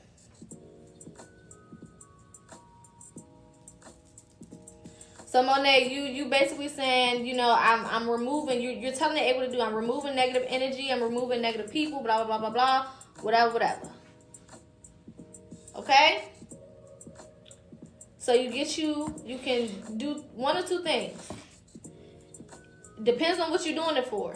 If I'm doing it just to simply remove energy, then I can crack it in the toilet. I can crack it in a brown paper bag and then throw that in the trash.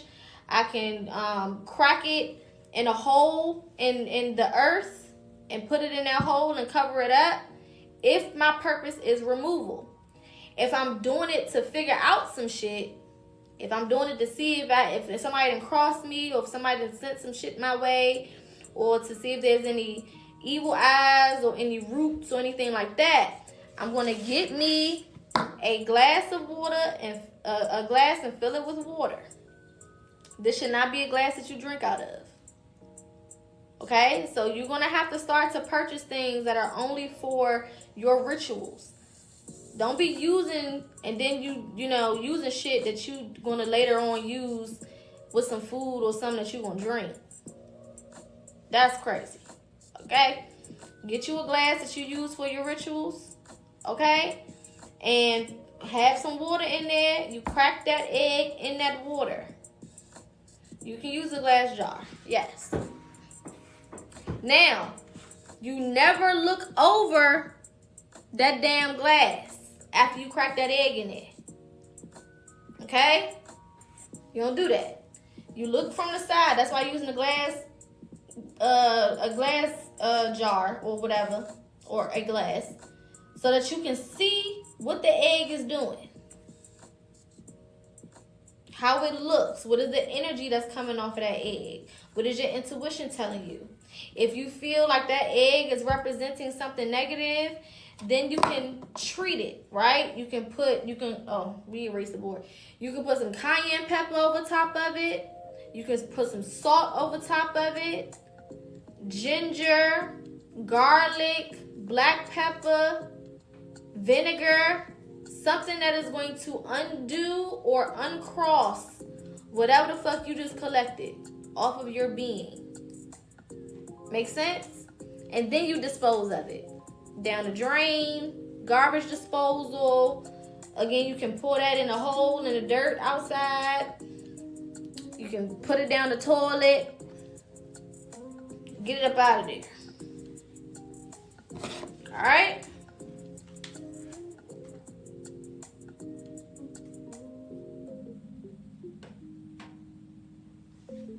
What is our ritual when it comes to brick dust?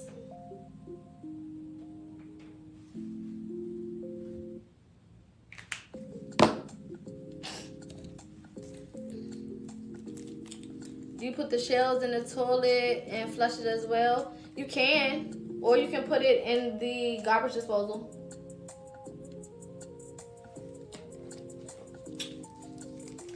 So we can put brick dust around our house, in front of our door.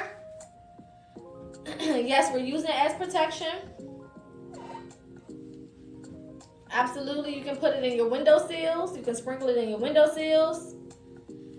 You can put it in what we call mojo bags and put that mojo bag in your car. Okay? In your shoes and your wallet. Exactly. You can get brick dust from shit. Some people just go and steal it off somebody's damn building. Or you can get it off, I know they sell brick dust in some of these spiritual stores, Amazon. Anyway, you see some red bricks. Some people just go and get them a little scraper and they just go steal a little bit. Home Depot, Lowe's. Exactly. If it's an abandoned building somewhere, listen, that's called free tools. Hello? Free 99. Get you a nice little scraper, or get you a something hard, some metal. and get you a little bit and then collect it and take it home. Or you can buy it, you know. You can buy a brick, you can buy some bricks, absolutely, and then crush it up yourself. Yep. But you want to get it to a powdery form. So, unless you have like some method of grinding it, it probably would be better to just purchase it from either a spiritual store or something. Unless you just want to sit there and hammer it to death, which you could do. I mean, hey, why not? But you want it to be as close to powder. One thing about Hoodoo, you will find what you need anywhere. Hello? Let them know about it. And I mean, whatever the hell you need. All right, let's do another one.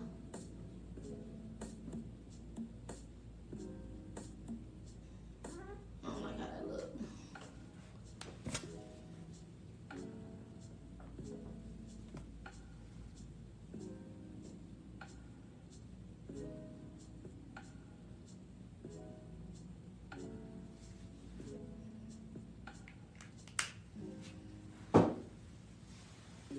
Let's see who know they shit. This is Hoodoo 101. What we do with these railroad spikes?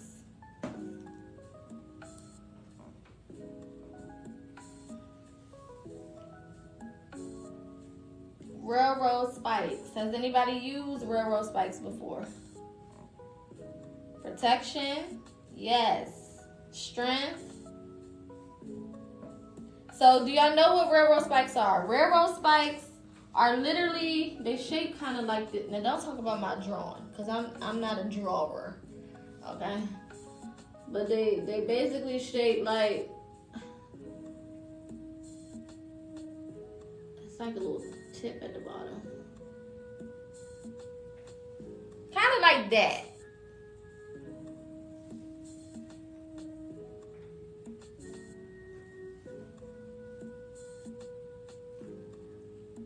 You get the fucking picture. Don't piss me off.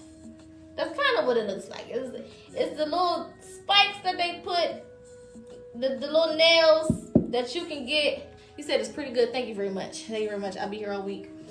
The spikes that go into the ground at the railroad. So these are good for protection. These are good for stability. These are good for, yes, foundation work, homework, right? So if you're doing spell work for your house, for your foundation, for your livelihood, protection in your neighborhood, things of that nature. Okay? Good job. Y'all is smart. Y'all is kind. Y'all is important. And I love that for y'all. I really do. No, Eshu is not Hoodoo. But yes, that is typically associated with Eshu. But no, Eshu is not Hoodoo. I googled it, your picture's accurate. I'll be here all week. Thank you so much. I try. You know. What can I say? Okay? So railroad spikes, they're always around, obviously, the railroad. Because as those trains are going by, they usually come loose and they just be flying all over the place, right? Yes, Ogun, thank you. They be flying all over the place, right? So you can find them. Go to a railroad and just look around, babe. You'll find some. Sometimes they're a little further off from the tracks, but they be there. They definitely be there. Okay, and take them home, clean them, and do whatever work you need to do. Those are good for, you can also put these on your altar as well to utilize them for whatever you do. So sometimes we have rituals that we have on our altar that are constantly there, right? Rituals that we kind of do over and over. Railroad spikes are a good one for like a standard protection ritual that you kind of have just on your altar. Okay? You can put them outside your house. You can put them by your front door. You can put one in your car. It's a tool. So however you feel intuitively guided to use it, you can use it. Okay? Yes, you can put it in your trunk, in your glove compartment. Don't matter. Under your seat, under your driver's seat, in your purse. You know what I'm saying? However you want to work it. Okay? It's up to you to work it how you want to work it.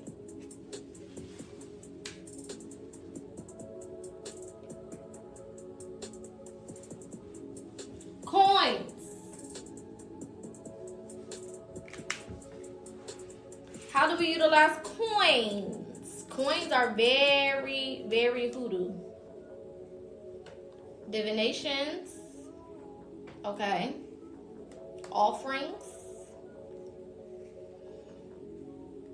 Payment to spirit.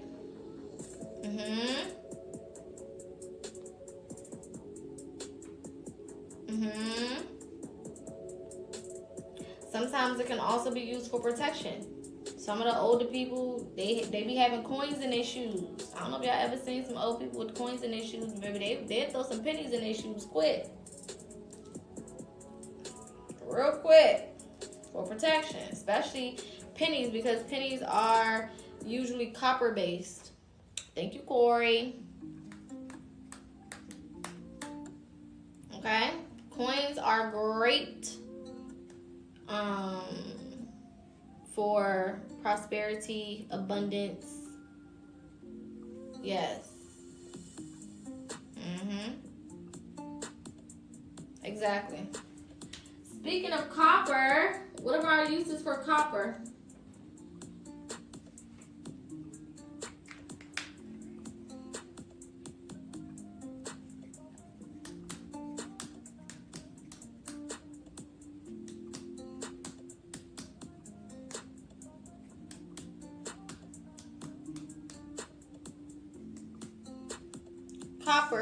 Copper. Grounding. Jewelry. Why do we use copper in jewelry? Protection. Good. Healing. Heavy on healing.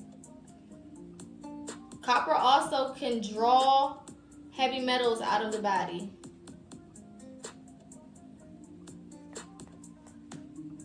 Attraction. Absolutely.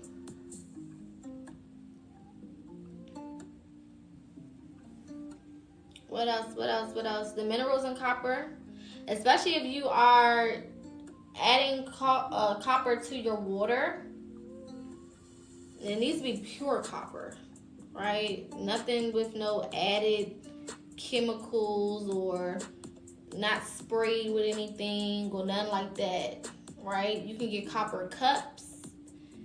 They got copper little shot glasses. They got copper water bottles. Drinking copper or drinking from copper or adding copper to whatever you drink is also really good. Yes, it can alkalize the body for sure. It is amazing for the body. Good job. Yes, definitely get you a copper cup. That shit does what it needs to do. Now, when you start drinking from it, you'll probably purge first. Because I know when I started drinking from copper, I purged first. You know what I'm saying? Skin broke out a little bit. You know, you go through a little purge. Because it's cleansing and it's removing a lot of toxins from your body, from your blood. It's doing a lot internally. Right? So that will definitely happen. It looks different for other people, but can it help with lead poisoning? I would suggest for lead poisoning, activated charcoal. Charcoal is amazing for poisoning. For sure. Activated charcoal. Add a little bit of that to your water. drink it. You might throw up if you need to, but yeah. All right, moving on. Mojo bags. What are our mojo bags for? What are our mojo bags for? What are mojo bags? Let's start there.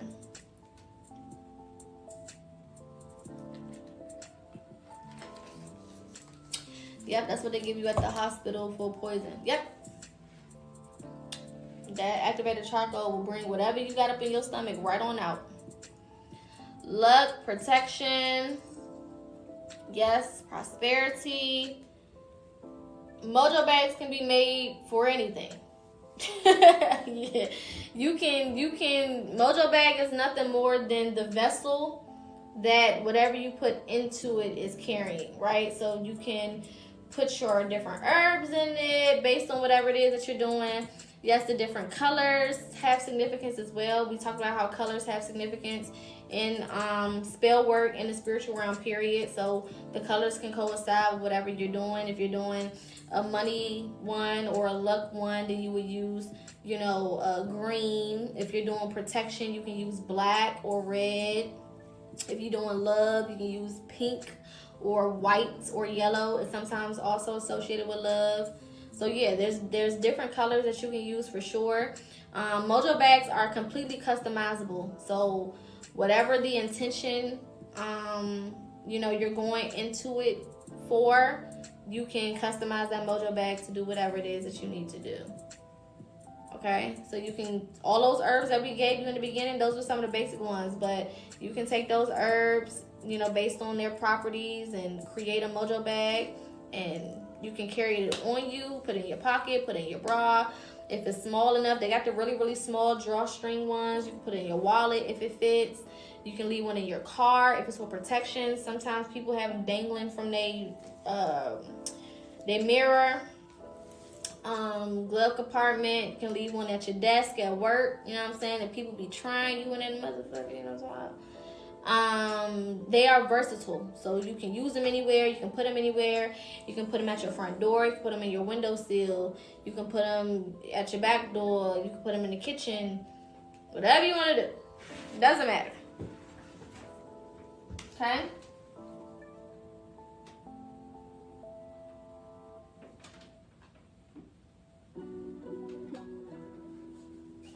Candle dressing.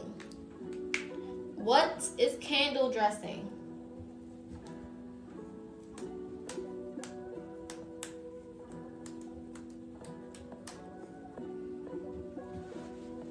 What is candle dressing? What does it mean to dress a candle? Amplifying the word. Good. Prayers using herbs and oils. Yes. Exactly. So we use candles, of course, to do spell work or to enact protection or whatever we're using for. I mean, just same way you can use a mojo bag for anything, you use a candle for anything, right? The dressing of the candle means that you are basically putting oils, a certain oil, on the outside of the candle, and then you are either rolling that candle in the herbs associated with whatever spell you're doing, or if you're using one of those glass candles, then you are topping the perimeter of that candle with those herbs. Okay? That way you are invoking the energy of whatever spell you're doing. Okay? All right, boom. Okay? So candle dressing is very, very common. I feel like more people should dress their candles, because sometimes just using a candle by itself, sometimes it doesn't all the way get the job done, the way that you would want it to. So I always suggest dressing that candle and give it a little oomph. Put a little oomph in it. All right.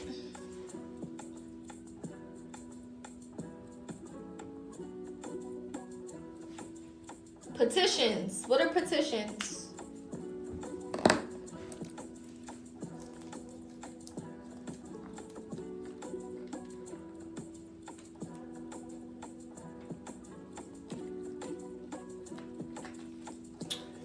Prayers. Okay. Written intentions, what you're asking for, like a request, written request, things you want to make happen, like prayer requests. Exactly. So your petition is basically the written out version of whatever you want to happen. Okay? Whatever you want to happen, whatever it may be, when you write it down, it is basically your petition. Okay? When you are doing candle magic, when you are doing altar work, I suggest using petitions. Petitions can also be used in manifestation. So your 369 method, that's basically a petition, right? Your vision boards are petitions, right? If you write down or write out whatever it is that you want, that's your petitions, okay? So your petition, somebody said, petition to who or what? So your petition, the what will be you writing out whatever it is that you want. So if you're manifesting something, you will write that out in detail. Yes, write the vision, make it plain. Exactly. Write it out in detail. Okay, when I say detail, don't just put, I want a car. No.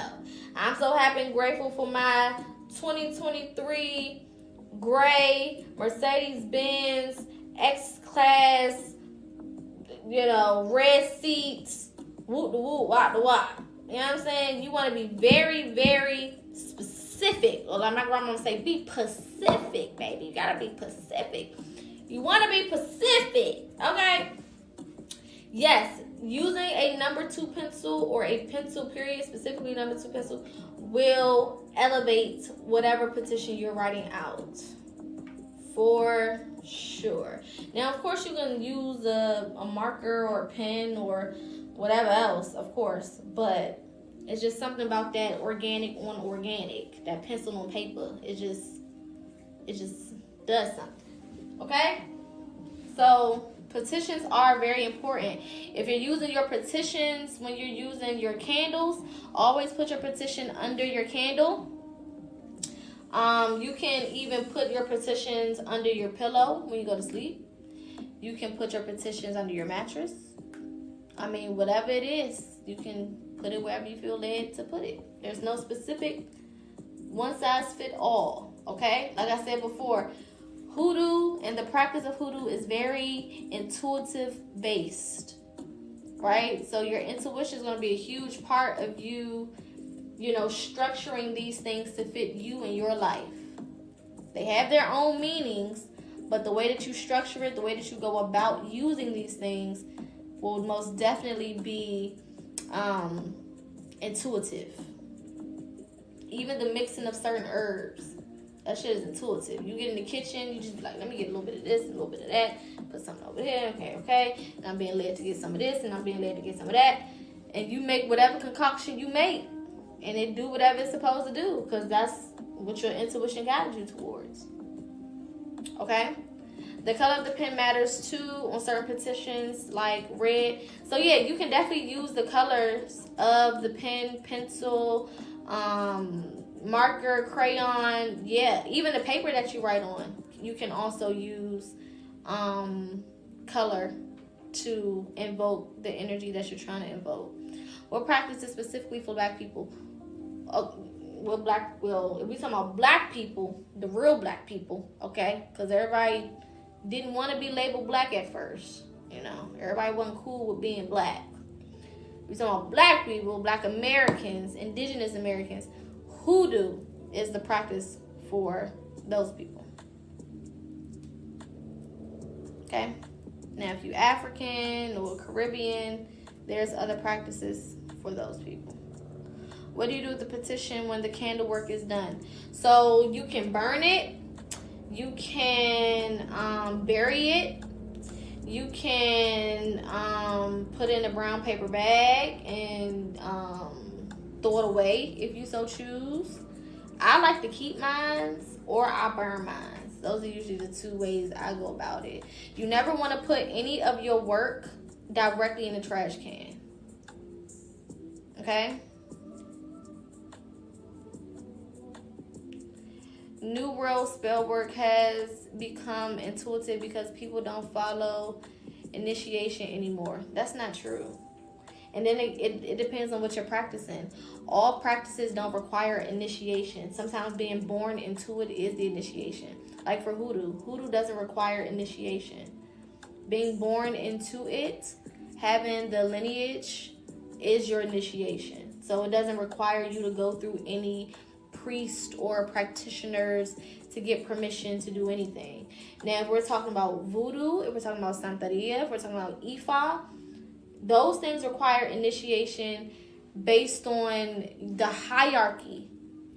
So you can't just be an Ifa priest without being initiated. You can't just be a Santeria priest without being initiated. You can't just be a voodoo priest without being initiated. Those things come with initiation. But Black Americans, Black indigenous Americans practicing hoodoo does not require initiation. You were born into it. That was your initiation. That was the only initiation that you needed, was to be born into it. Period. Semantics is required. Semantics, it required initiation or lineage until the new age became popular. You just repeated what I said. Lineage is your initiation. Are you okay? Lineage serves as initiation in hoodoo. You gotta be born into it. Being born into it is lineage.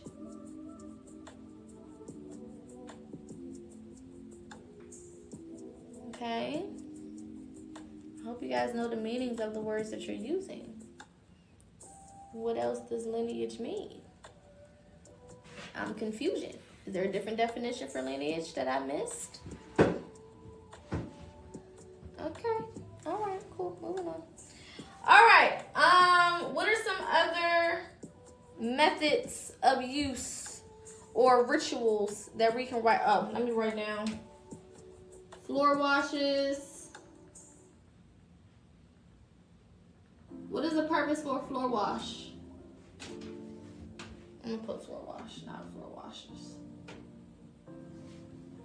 Why do we do floor wash?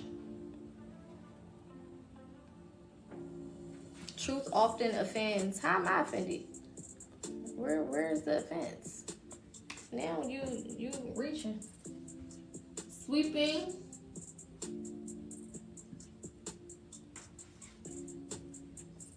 Yes, floor washes allow you to cleanse the home, cleansing the space. You can also use the floor wash mixture on your windows, on your walls. To the sweat drop down my bum. Sweeping. What do we use sweeping for? Or brooms.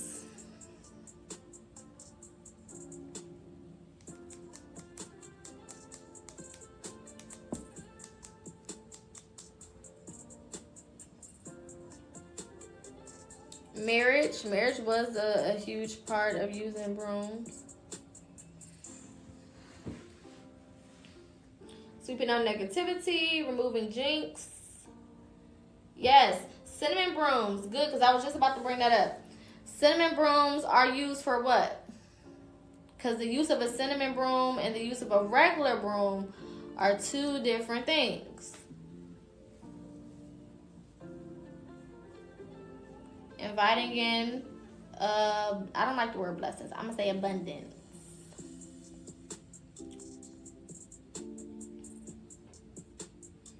Good.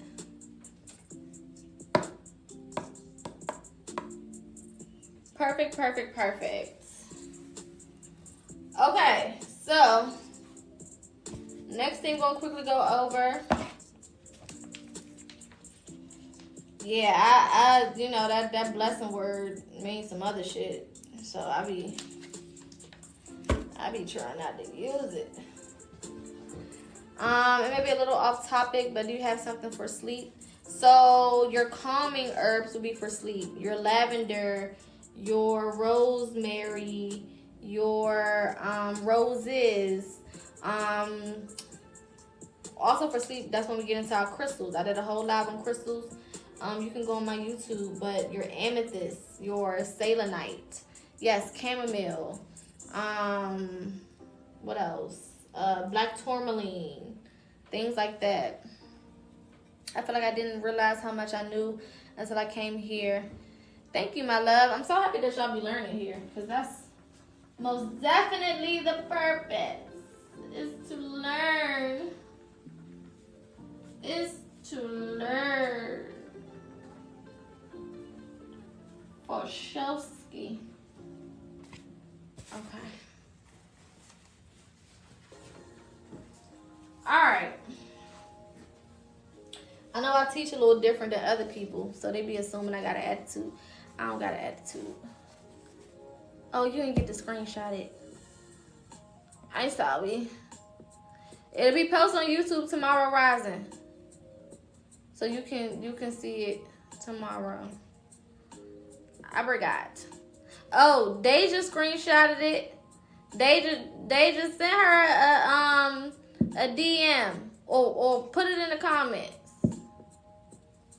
Shout out to Deja. My YouTube is PocaSPEAKS, just like my name up here on Bigger. Deja, put it in the comments for the people who didn't get it. Shout out to her. You're welcome, my love. Thank you.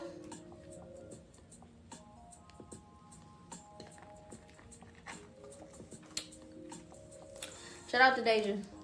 Doesn't matter the way the broom is turned up or down. It depends on what you're doing it for. So if you want to keep negativity out of your home, if you got some people in your house and you ready for them to leave, you know what I'm saying? Or you got some energies in the house, you ready for them to leave, turn that broom upside down and put it by that front door. Turn that bitch upside down, put it right by that front door.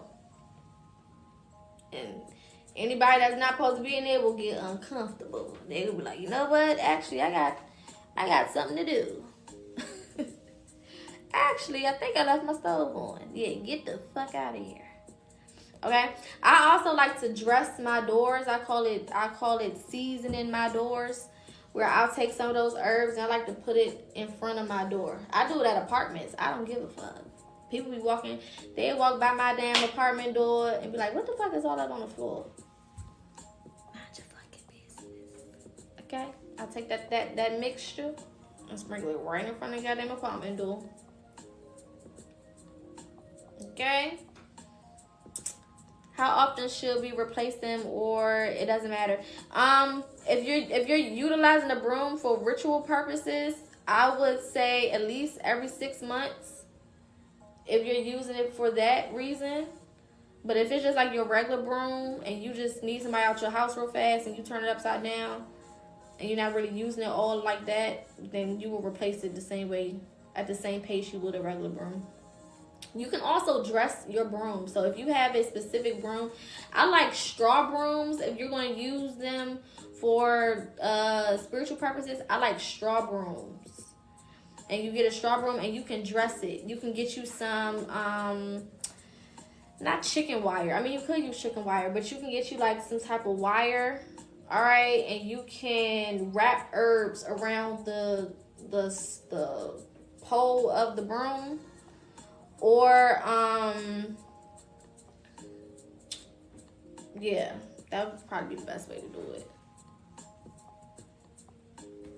If you're going to use it for spiritual purposes and that just be your spiritual broom.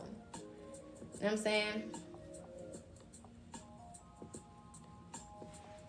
Exactly. The same way you would dress for a wedding. Exactly. Wrap them good old herbs around that broom. And then when you do your rituals, whether you do weekly cleansing rituals, you should be doing some type of weekly cleansing ritual. I don't care if it's a little sage. Thank you, Corey. I don't care if it's a little Palo Santo. I don't care if it's a little whatever.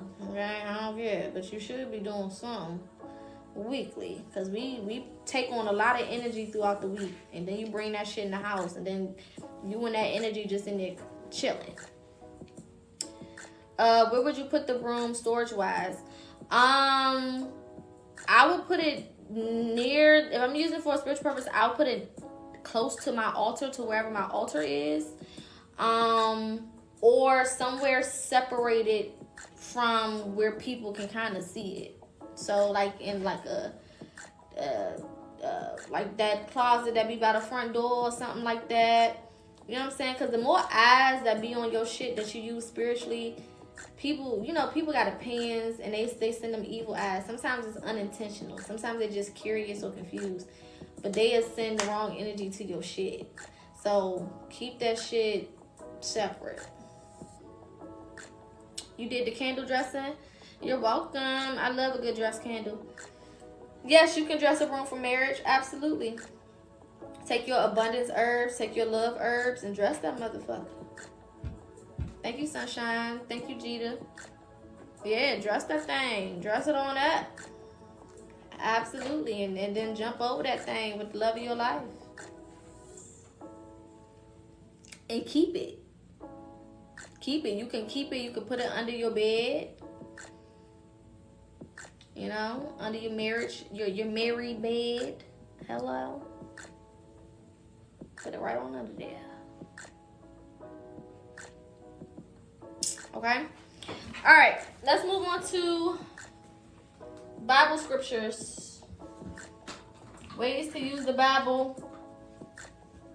when it comes to hoodoo.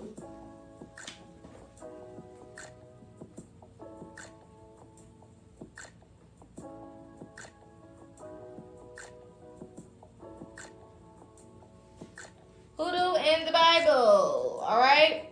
I'm going to give you guys some specific verses that can help.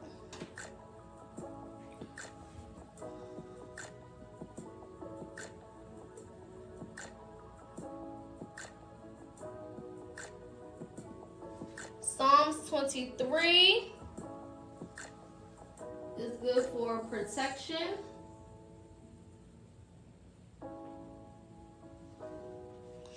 Okay.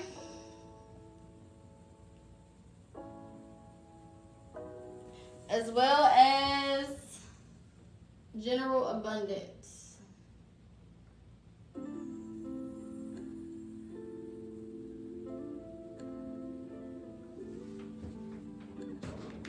Okay, that's one of the most common ones. The Lord is my shepherd, I shall not want. He maketh me lay down in green pastures. That's Psalm 23. Okay?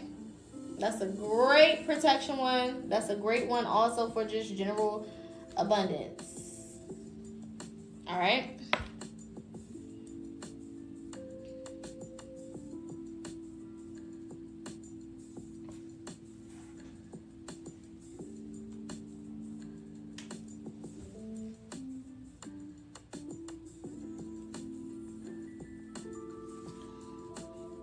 Psalms 35.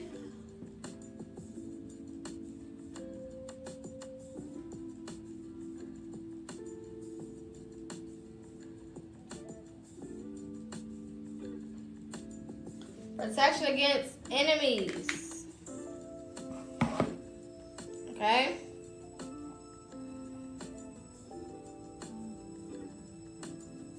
And you can go look up these psalms. The Bible is used in hoodoo because of the fact that during a specific time in Black Americans' history, some of us were enslaved, and religion was forced on our people. So because of that, we basically invoked the words of certain psalms and other, scriptures in the Bible to work basically for us in the way that we use it, so that we can hide our practices within religion, so that we can still practice what we practice, but then also kind of hide within what they gave us, if that makes sense. So taking the versions of what they gave us and manipulating it to work spiritually for our benefit. Okay?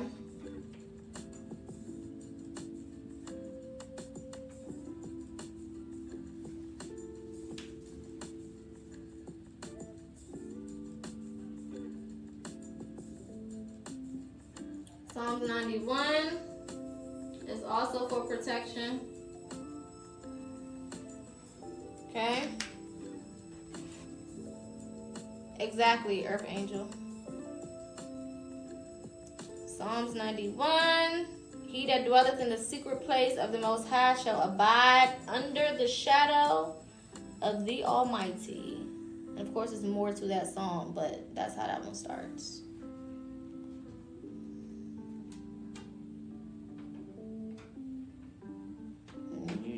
You speak some of these damn psalms as you are doing your candle magic, as you are making your mojo bags, as you are creating your herbal blends, as you are, before you go to bed, as you're meditating, whatever.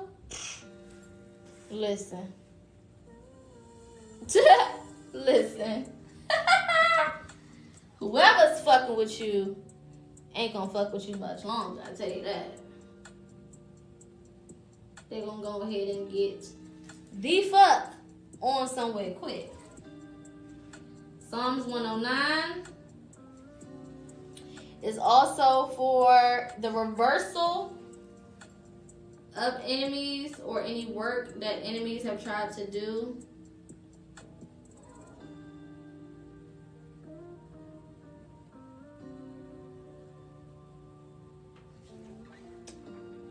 Okay?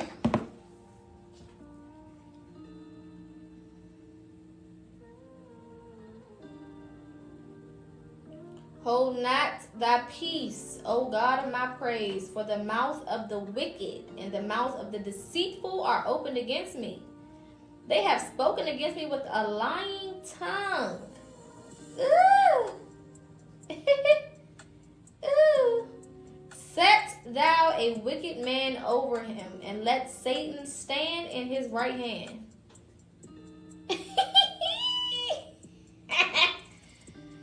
Oh my. When he shall be judged, let him be condemned, and let his prayer become sin. Let his days be few, and let another take his office. Let his children be fatherless, and his wife be a widow. That's what we call you fuck around and you find out. And you use that. Some people asked me yesterday, what do you do if somebody's on your back or if people is fucking with you? And, because we don't like to just do spell work on people. Put out some of them songs. Okay? Put out some of them damn songs. And repeat that shit 3 times. And I promise you, I guarantee you. I'm gonna let y'all screenshot the board, but I need space to write these other ones down. That one will do it. Okay? That one will do it. Alright, then we have Psalm 72.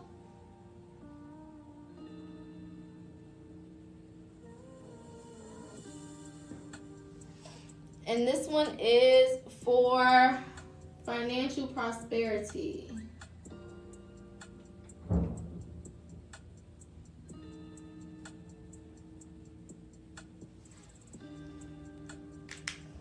I know I moved it. I'm gonna back it up when I finish writing everything so y'all can screenshot the whole thing.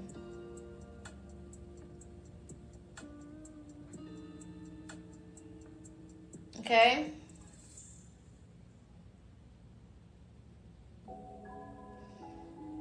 Then we have Psalms 127.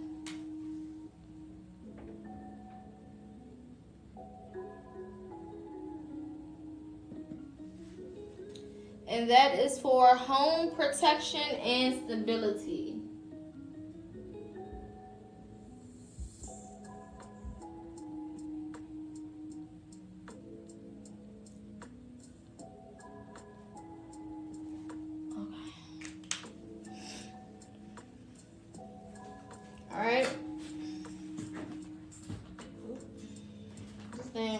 light be in the way sometimes. I be trying to make sure y'all can see everything.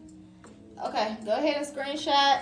These are just some basic ones. Now, I will recommend reading through Psalms, period, because you'll find some other ones that may stand out to you that you can use.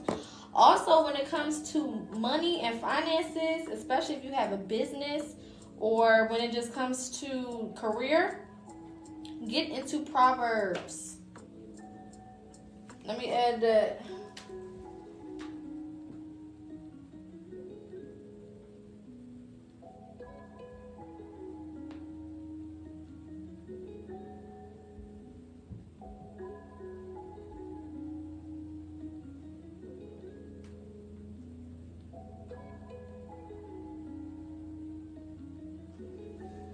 Okay?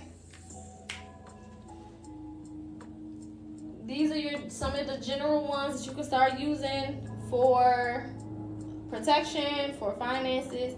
But business, money, stability, home stability, Proverbs.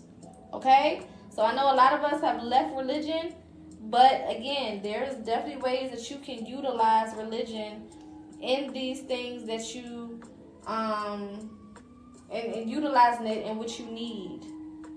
Okay, especially when it comes to, like I said, the words that you may say while you're doing a ritual, the words that you may say while you're doing a spell, the words that you may say while you are just thinking of your future or before you go to bed at night, so on and so forth. All right? All right, real quickly, let's go through intentional versus unintentional spell work. Wait, y'all got this? Everybody got this before I clear the board?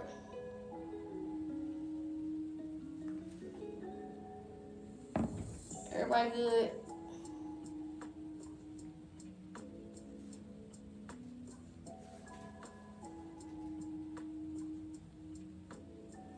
Okay. All right.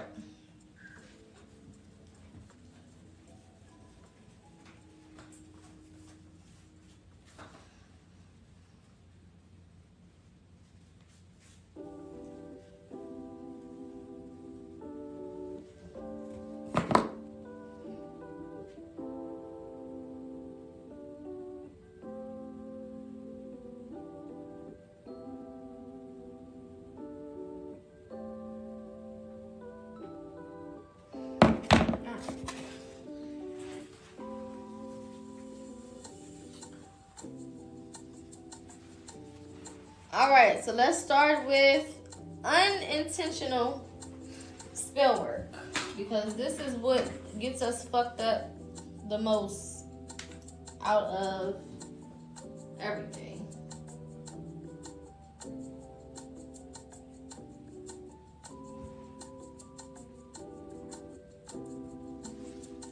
What are some examples of unintentional spells? Unintentional spells being spells that you cast by accident over yourself, over your life, over other people, so on and so forth.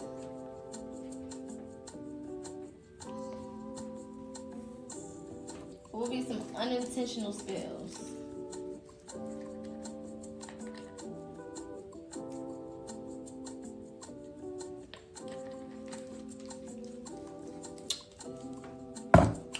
Absolutely.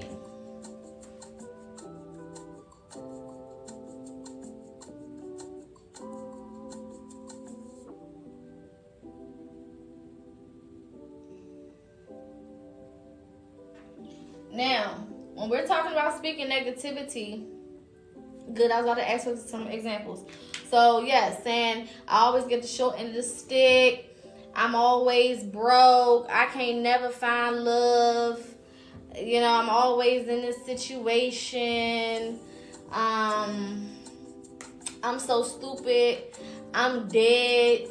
I can't stand that one. Stop saying that shit, okay? I'm dead.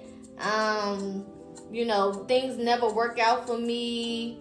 You know, this always happens to me. all type of negative shit that we be saying. I ain't gonna never have no money. You know, all of that. Just negativity. Okay? Stop. You gotta mind your words. Alright? Minding your words. Another one is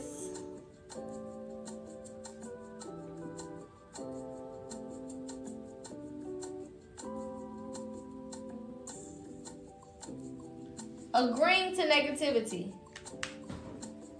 This is when somebody says something to you and you agree. You know what I'm saying? That don't look good on you. You right. I probably should wear something else.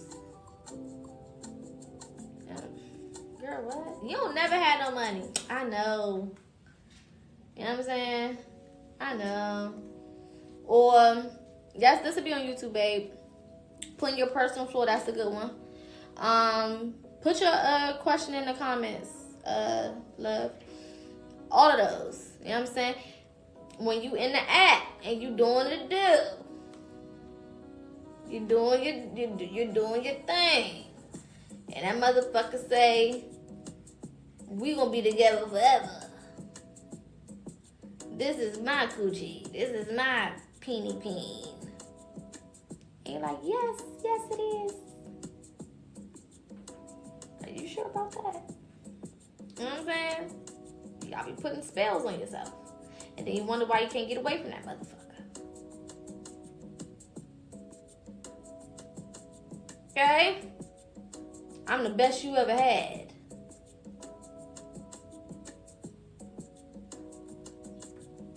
First of all. So what, you act like you agree but you disagree if it's negative? No, you disagree. You disagree completely. If somebody is saying something to you and it's something negative, you dispel that shit. You always don't got no money. No, bitch. Okay? My money ain't come yet. You know what I'm saying? It's a difference. I'm not broke. My money is on its way. I don't even gotta have no money that I know about. My shit is on its way. You correct that motherfucker. You know what I'm saying? And if you doing the do when somebody's saying some shit to you that you don't agree with, they shouldn't be in you or on you in the first place.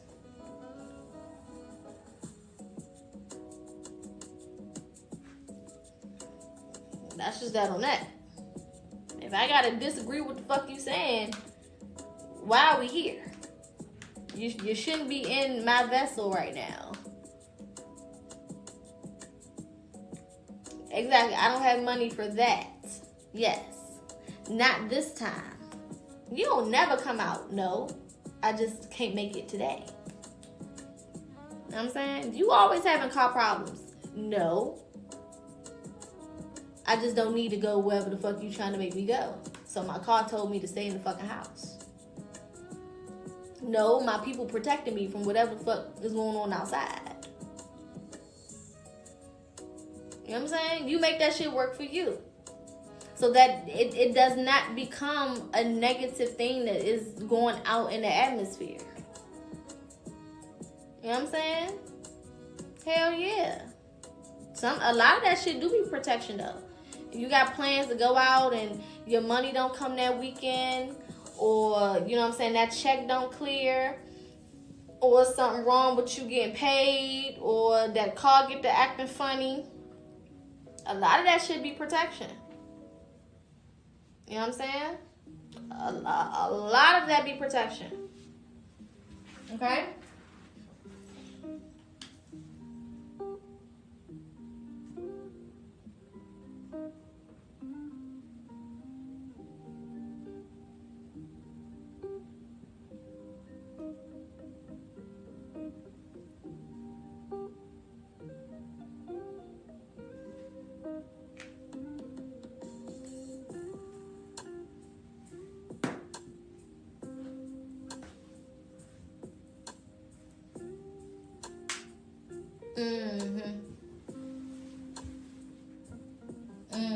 Thank you, Tony. That's how a lot of us get fucked up. right here. And being in the wrong environment is not always just physically being somewhere. It could also be the people you surround yourself with. Because negativity does travel. So you can unintentionally be intertwined with somebody that got some shit on them, with them, and then you done picked up on that bullshit, and then you take it home with you.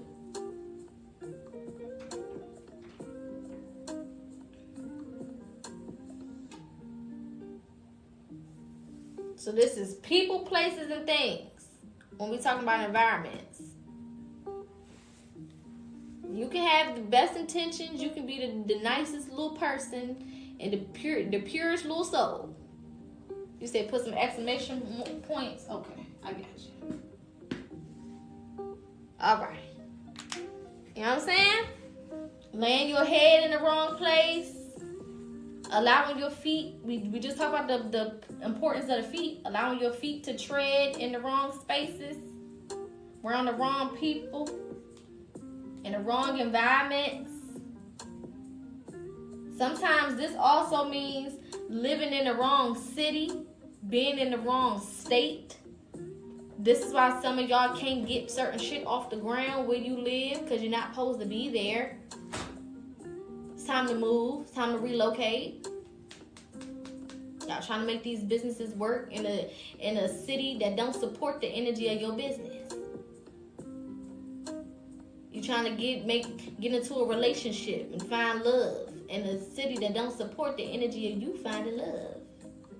Or the right love. Let me say it like that. You know what I'm saying? If that intuition is pulling you out of certain places, away from certain people, it's because you are casting spells unintentionally over yourself and over your life. This can also be working for the wrong jobs. There's a reason why you keep running into problems at that damn job. You're not supposed to be there. But the money is good. But somebody flew me in for the job. I don't give a fuck if you worked for the damn president. I don't give a fuck. If it's not for you, it's not for you, and it's not gonna work. If you change, the environment should start to change. Well, you can change all you want, but sometimes that environment is just not for you. It's not conducive. It's like, you know, growing a rose. You know what I'm saying? Putting all that work into allowing a rose to grow, and then you go stick that bitch in a cave. It's like you got it to a good quality, but now it's gonna fucking die. Because the environment is not good. The environment is not sustainable. Right? So it all has to match. As you change, you'll feel the natural need to leave certain environments. That's why as you start doing shadow work, you stop being friends with certain people. You can't go to certain places no more. You start feeling uncomfortable in the places that you used to go. Shit just started changing. Because you didn't change. And now your energy has elevated. And everything that's on the frequency below where you are, it's not going to hit the same. It ain't going to hit the same. You know? It's not going to work. So that environment, listen, that's a big one.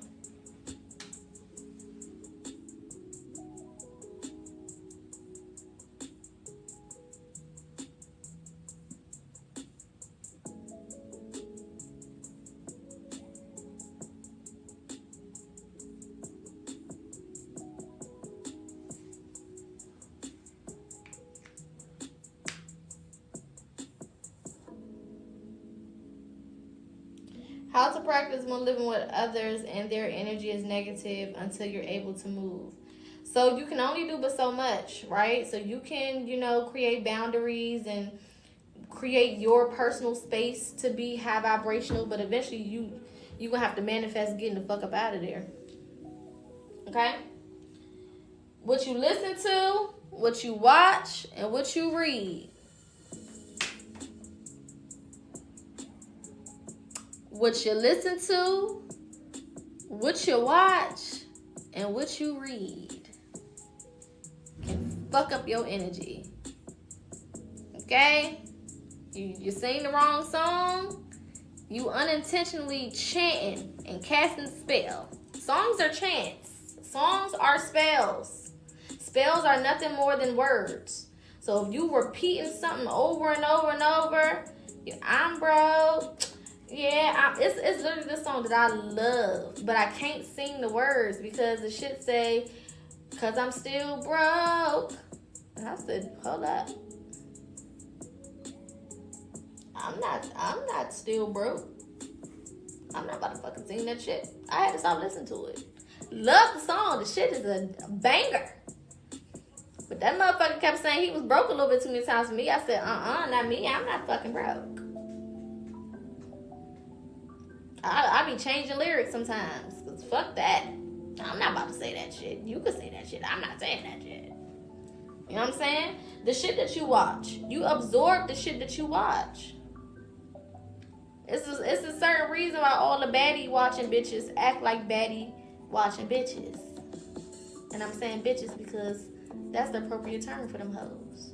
It's the reason why they act the way that they act. Look at what they are intaking on a daily basis. Thank you, my love. It's the reason why they act like that, like gutter snipes. It's the reason. That's what they watching. They're becoming what they are intaking. Transforming their lives. Transforming what they attract. Right? The shit that you read.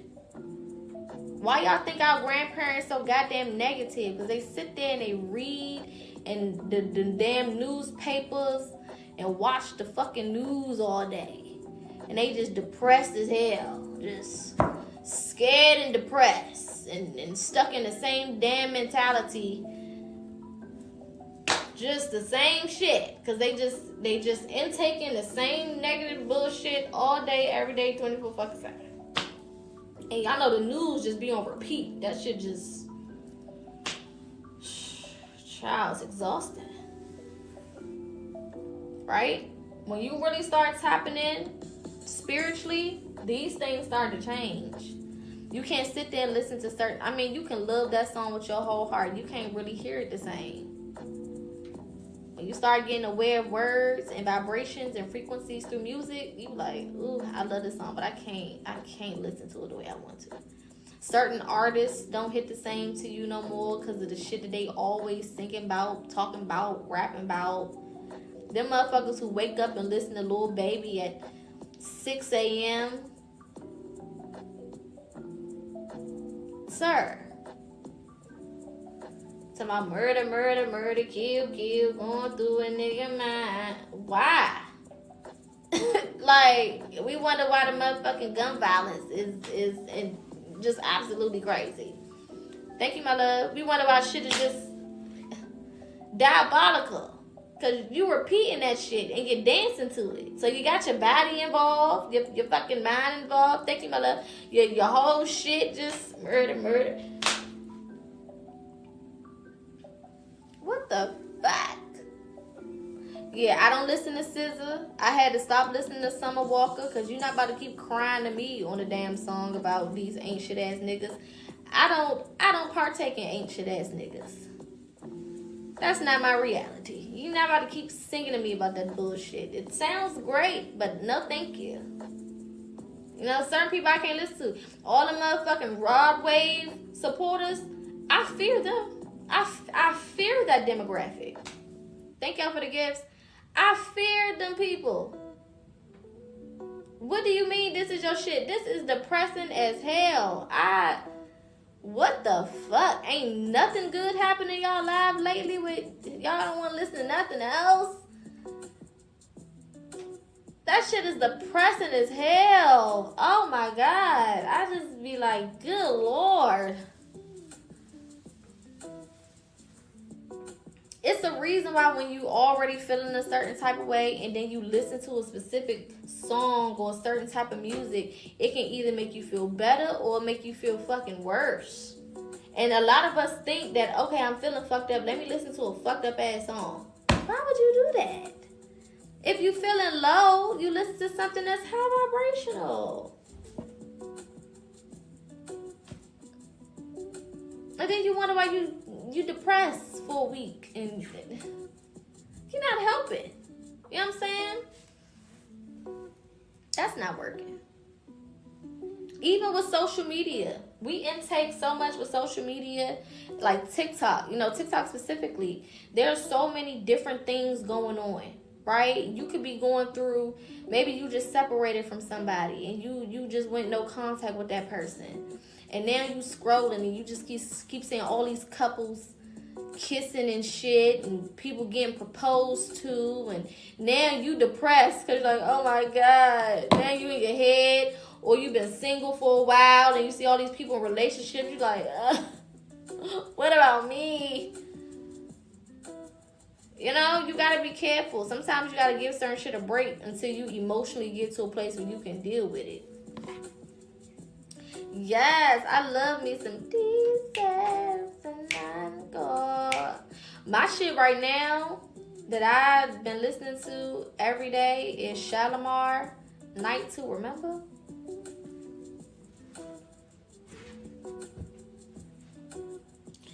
Baby, that song make me just want to kick my feet. It's so good. It's so good. That has to be one of my favorite oldies. Like, make this a night to remember. And it's positive. The messages in the songs back then were so much more positive. And it showed in the people. It showed in the people. We as a people was in a whole different space when we was listening to A Night to Remember. You know what I'm saying? Shalimar, babe. So instead of the I, make that I a A. And it's called Night to Remember. When I say the thing is a jam, put you on some headphones, I be in that motherfucker zoned out. I be zoned out. Oh, I love me a good Afrobeat moment too. Shout out to them over there across the waters. I love me a good Afrobeat moment. I really do. But that Black American music just hit different, baby. That Black American music from them good old 70s and 80s.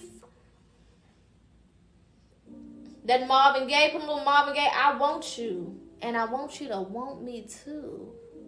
Ooh. Want me. Listen. Hello. Get ready. Tonight. I'm going to have to listen to that when I get off here. That's my shit. Yes, play you some Marvin. Play you some Earth, Wind, and Fire. Earth, Wind, and Fire were very spiritual. I don't know if y'all listen to the motherfucking words that they be singing. Thank y'all for the gifts. Check the lyrics. Baby, they gives it to you. They gives it to you on a silver platter. Do you hear me? They are very, very spiritual. Absolutely. Exactly. The damn elements. Exactly. Baby, they is super spiritual. The album covers definitely speak. Absolutely. I'm trying to tell you. I'm trying to tell you something.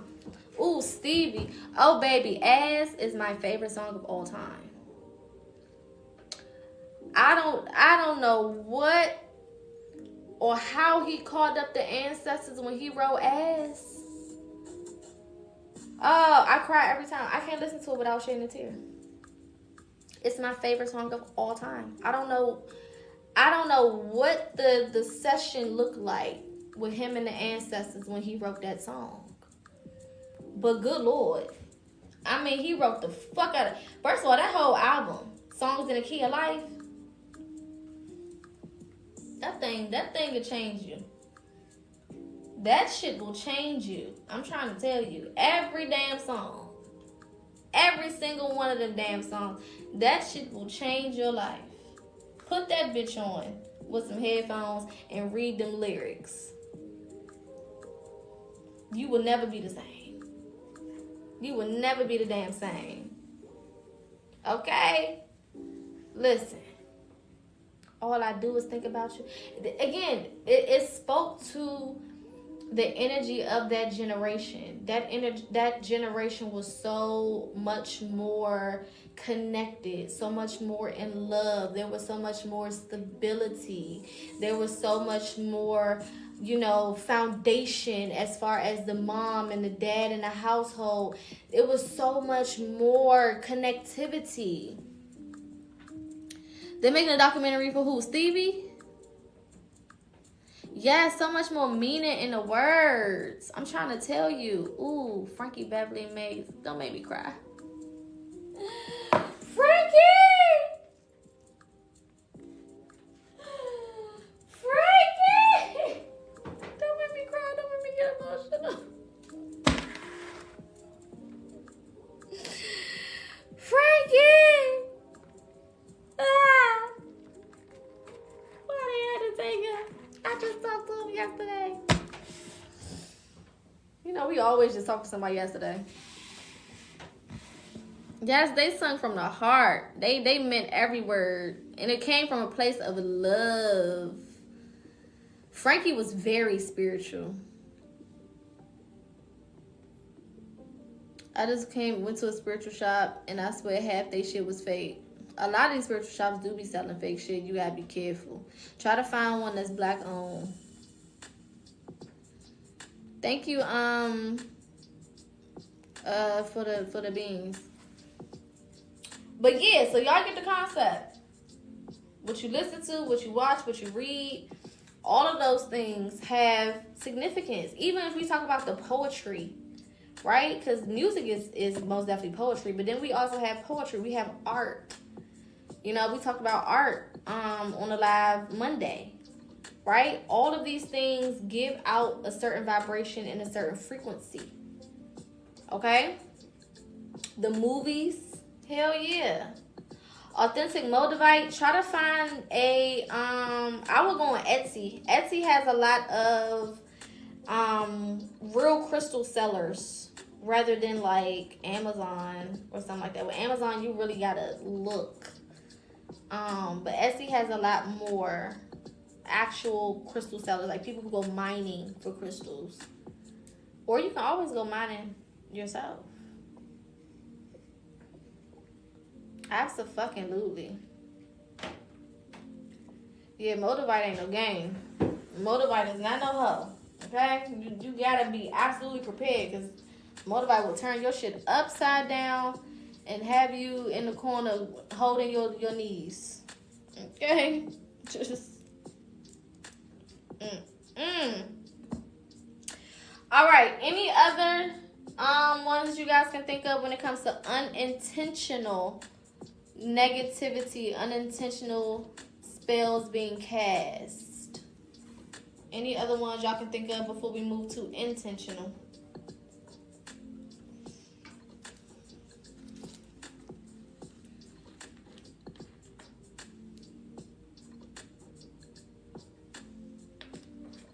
Oh, I might dig up here in Louisiana some crawfish. I'm crying.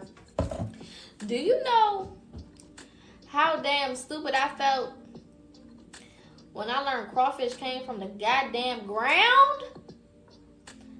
Y'all people, first of all, y'all people in NOLA, y'all owe us a goddamn explanation. Because ain't no way y'all allowed us to walk around for all these years thinking that shit came from some type of water. That is just disrespectful. Thank you so much for the beans. Baby, y'all owe us some type of goddamn something. Because I did not know that them motherfuckers came from the damn ground. Y'all, they come from the mud, y'all. They call them mud bugs. I said, who's been lying to me? And why the fuck y'all put fish in the damn title? Call they ass craw bugs or something. Crawfish. I'm thinking y'all getting them from the swamps or something, and it's in the water. I'm trying to tell y'all, they had my mind was blown. And they just online like, yeah, y'all, duh, they be in the fucking mud. When it rains, they be coming out the ground. I said, what?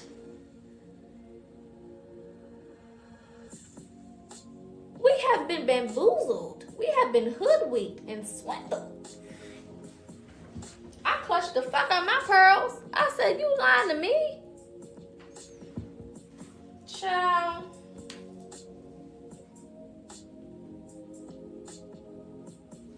I was so goddamn disappointed. Look, Christina, when I say my mind was blown and still is, but my mind is still currently blown. I don't know if you could tell. But I'm still goddamn mind blown. Because ain't no motherfucking way y'all just let me exist not knowing it. And I done went to NOLA and ain't nobody told me shit. When I went, nobody told me nothing.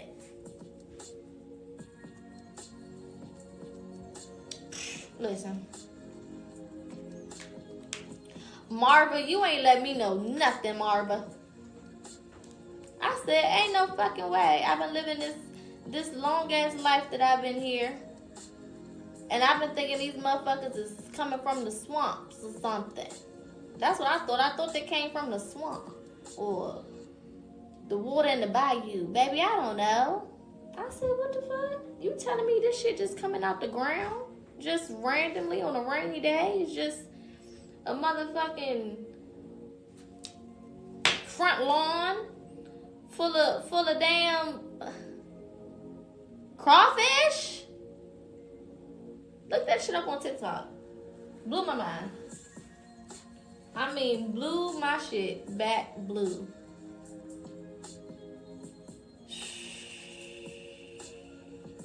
Marva, we did not know. We did not know, Marva. We had no idea. We had no idea. We are perturbed.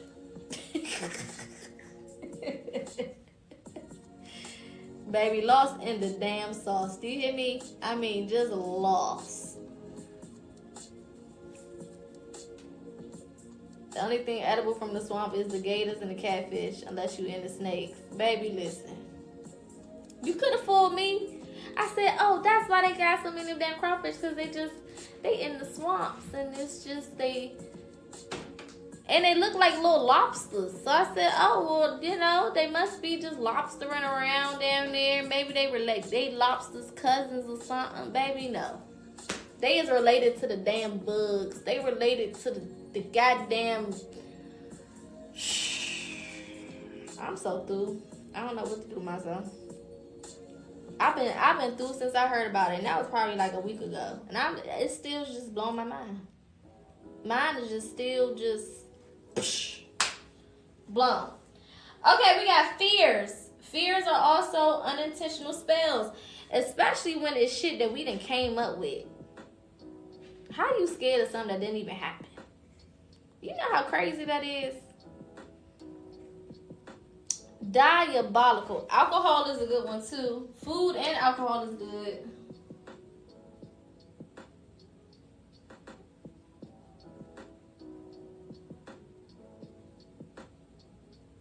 Prepare properly, they're a delicacy. Listen, baby, we gonna have to have a talk about NOLA and how our family ain't let us know what the fuck going on down there in the bayou. Fears. Okay? Tricking yourself out your spot. That's what a fear is. And when you start thinking of a fear like that, I promise you, it'll change your damn mind. I'm tricking myself out my fucking spot. Why am I afraid of some shit that I ain't even did yet? I ain't encountered it yet. It ain't even happened yet. I'm sitting here scared. I'm sitting here, you know what I'm saying, all just reclused and stuck and motionless over something that I haven't even experienced. Especially if you basing your experience on somebody else's damn experience. I used to fear what I didn't know at first. Like I used to be scared of hoodoo until I awakened. I was too. I came from a Pentecostal church, baby. My grandma was a pastor. My mom was a pastor. Baby, and when I started awakening, I was still a little scared. Because I'm like, shit. They been telling me about the devil since I was fucking old enough to understand what a damn devil was. I was terrified. But the more you get into hoodoo spirituality, the less afraid you become of just regular shit. You don't realize how much or how many things you're afraid of or you've been conditioned to be afraid of until you start really tapping in. And you be like, I was really afraid to just, like, what the fuck? Like, I used to be terrified of the dark. When I say terrified, I used to be terrified of the dark. A light had to be on. Some type of light had to be on. Now, you know how like you cut the lights off and then you run up the steps because you scared something behind you? That used to be me. Baby, now I could sit in the dark room and just be talking to spirit. Like, you know what I'm saying? I can hear random noise in the dark, and instead of me being scared, I'm like, who the fuck is that? What's that? Who that? Grandpa, grandma, who? Somebody say something. You know what I'm saying? Hear the little whispers at night. I'm like, all right, y'all need to quiet all that down. I'm trying to go to sleep. Fuck all that damn talking. Because them ancestors be talking. They be in there running their damn mouth. You don't see me trying to go to sleep. I'm a Gemini. First of all, it takes me at least 3 business days for my damn head to clear enough for me to even go to sleep. And then y'all want to talk. If y'all don't shut all that up, I mean, rude. Just... Hello? Do you not see me here? What the fuck? Hell yeah. Now I'm up. Because what is y'all saying? What are you talking about? It's already 3 and 4 o'clock because Poca don't go to bed on nobody's schedule. Shit, sometimes it be 5 and 6. And I'm just now turning over. And then y'all want to talk to me? No. Take that shit somewhere else, please. Respectfully. I mean, just whispering away. How rude can you be? That's why I be telling people, okay, you set the damn altar up. You inviting your people in there. You're telling them to walk on through the door. Now, when they get in there and they start just doing what the fuck they want to do,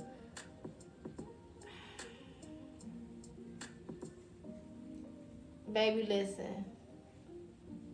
They'll definitely get you together. They won't eat the shit. I remember, y'all, when I first tapped in, this probably like within the first year, and I started, tapping in with my ancestors, right? And I cut off red meat and pork and chicken. So I was eating, like, if I was going to eat anything that used to be, like, meat-based, I would do, like, a plant-based version, right? I had made some pasta with some plant-based something. Plant-based beef or something. I don't know if it was spaghetti. I think it was spaghetti or something. I caught myself putting that bullshit on their altar.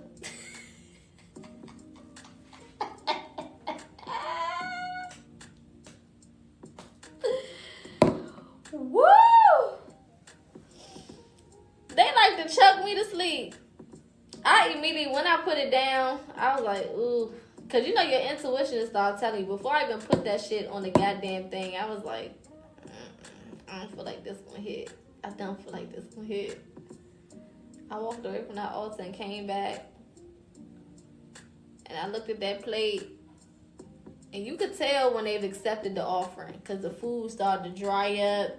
You know what I'm saying? It'll start to lose its essence. It'll get dull looking. You know what I'm saying?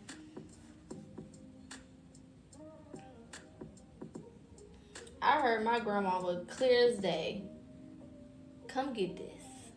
I said, you ain't gotta tell me twice. My bad. I'm sorry. Let me go ahead and...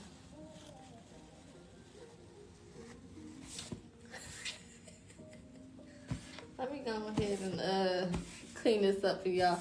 Y'all want some cake or something? Some pie, some fruit? Shit. Let me, you right. My bad, y'all. I won't do that shit no more. I won't do it again. And I stopped cooking meats in my house because I don't eat it and I don't like the smell of it. So I had to start ordering them like some soul food plates. So when I get me my little soul food, I get like a couple wings on the side. They said, I know you fucking lying. You better come get this bullshit right here. We not eating that. Now that ain't it. I don't know what the fuck type of bullshit you on. You come get this plant-based bullshit off our motherfucking altar. Thank you. We'll take some cookies and something else. I said, okay, let me make y'all a little fruit tray and put some cookies on it until I can come back with something more acceptable. I never did that shit again. I said, okay, you got it. Won't do that again. Made a little cup of coffee. I was trying to make it better. Fears and beliefs. Belief systems. We know that to be true, especially if you came from religion.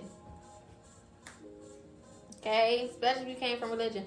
Girl, one day I was having a tough week and I didn't clean up, and girl, I felt so judged. Oh, baby, they will judge you and you will feel it. Can you eat with your ancestors at your altar? Absolutely. As long as you're not eating what you gave them. But you can eat with them, you can sit with them and eat with them. Absolutely. Of course. But baby, they make you feel so judged in that damn house. I'm trying to tell you. Adding that altar, people be thinking that shit is slight work. I'm like, okay. You gonna fuck around and find out immediately when you set that motherfucker up. I'm trying to tell you. Food and alcohol, what you put in your body, especially alcohol. Alcohol will leave your vessel susceptible to other entities. That's why they call it spirits, right? Because it will serve as a way for you to detach from your spiritual vessel, depending on how intoxicated you get, and leave your vessel open for other entities to come in and partake, in so many words. Okay, so this is why, a lot of people do shit when they under the influence and they be like, I don't even remember. I did that? Like, yeah, bitch, you did. You left your vessel open. Okay? Your protection is not there. So, people who black out, that's a sign of that. People who black out, and I was a blackout person. If I get too lit, I will black out on your ass. And that shit used to scare the fuck out of me, because I don't like for people to come and tell me something that I did and I don't remember doing it. That's the scariest shit. Oh my God. Don't nothing terrify me more than that bullshit right there. That will terrify me. I don't need you to tell me what I did. Because what if you leave something the fuck out? And just the simple fact that I don't remember? Hell no. I learned my limits real quick. The last time I blacked out, I think I was in Mexico. This had to be 2017, 2018. I was with my boyfriend at the time, and thankfully, it was somebody that I trusted. But baby, Mexico, they give you them double shots of tequila. Everything's a damn double shot. And we was at an all-inclusive. I started about 10:30. I was in that bed by 7:15. Last thing I remember is we was at a swim-up bar. And this nigga came out. Well, he wasn't a nigga. He was Hispanic. But he came out with some damn balloons. And he was making like freaky-ass balloon animals. And then he made a little hat. And he was like, who want to come up here and put that hat on and dance? And my drunk ass, I'm like, ooh, me. I want to put the hat on. Child. This Gemini with a Sagittarius rising. We gonna have a time. Let's just say that, okay? Definitely be having a damn time. Baby, I walked up there, put that hat on. The music started, and I woke up in the shower. That's the last thing I fucking remember. It's like my shit shut the fuck down. And I woke up in the goddamn shower. He knew to put me in there. Cause that was a wrap. I woke up looking down and the water's running on me and I said, what the fuck happened? I said, did I pass out? He was like, no, you was up there dancing. I said, I was up there dancing. How long? I didn't know what the fuck. How long was I up there dancing? You was up there dancing. She said you was showing your ass. My dumb ass, what dance moves was I doing?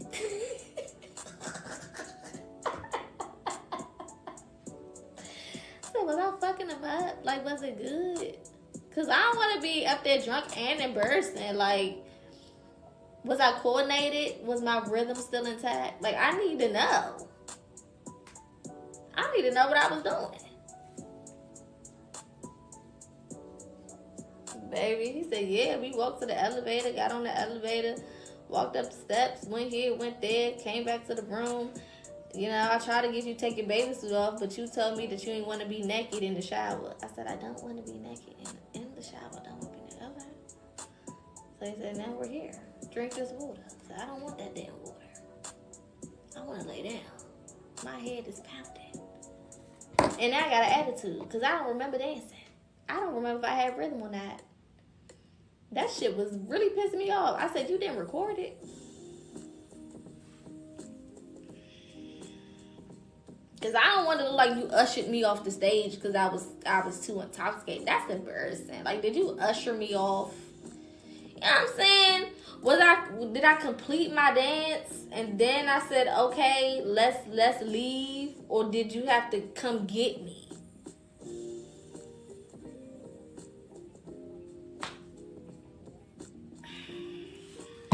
To this day, I don't know what happened. I don't know what happened. I just have to live with that. And it just really tears me up. Okay, screenshot. And then we're going to close out. Baby, I don't know what the fuck happened. I guess it's him and God. And everybody else there would know. Shit. Fuck it. I just had to make sure I wasn't around this lady. Because when we was at the swimmer bar, this white lady came up to me. She was so fucking hammered. You know, they get hammered. She was so hammered. And she was like, your girlfriend, she's talking to my boyfriend at the time. Your girlfriend has like the most bangingest bod. Her tits are so nice. I was like, keep me away from her. She was trying to hug on me and shit. Stranger danger. I don't know you, ho. Get off of me. Shit. She might try to take my womanhood or something. That lady was scaring the hell out of me. She has the best tits. I said, oh, no. I don't like how you fucking said that. Keep that hoe away from me. Don't let her get me, please. Okay, shout out to Baltimore. Alright, y'all got this? I'm about to erase it. Everybody cool on this part? And then we can do a quick little Q&A before we close out. I was going to go over altars, but I went over altars in the other video. Sound like Get Out, she wanted your body. Oh, hell nah. See, that's why I be scared. Because some of them do be wanting our damn bodies. That shit is real.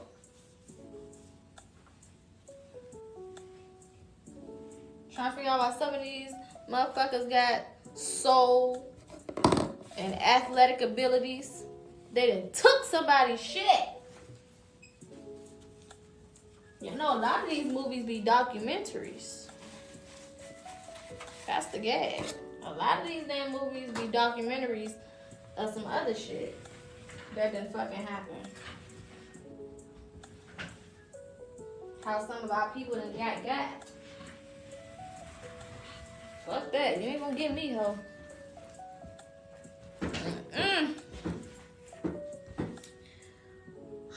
Alright. Let's reflect and review. Okay, so question, what's your opinion on smoking tree? Is that equivalent to alcohol? So, trees, thank you for using that word because they will try to flag the shit. Trees is different from alcohol. The plant is not from here, which is why it allows you to tap into higher dimensions when used properly, right? It is not a plant. There's a lot of plants that we have here that were brought here, if you catch my drift, okay? And when I mean here, I mean earth, okay? There's a lot of plants that, you know, don't originate from this planet, like certain psychedelic plants that are shaped, you know what I'm talking about. I don't like saying the word because, you know, you never know what the fuck they'll block. God damn it. My shots have been off for like the last couple of lives. So they allow you to tap into different realms. This is why, exactly. This is why when you do partake in trees, you become more sensitive to energies. You become hyper aware.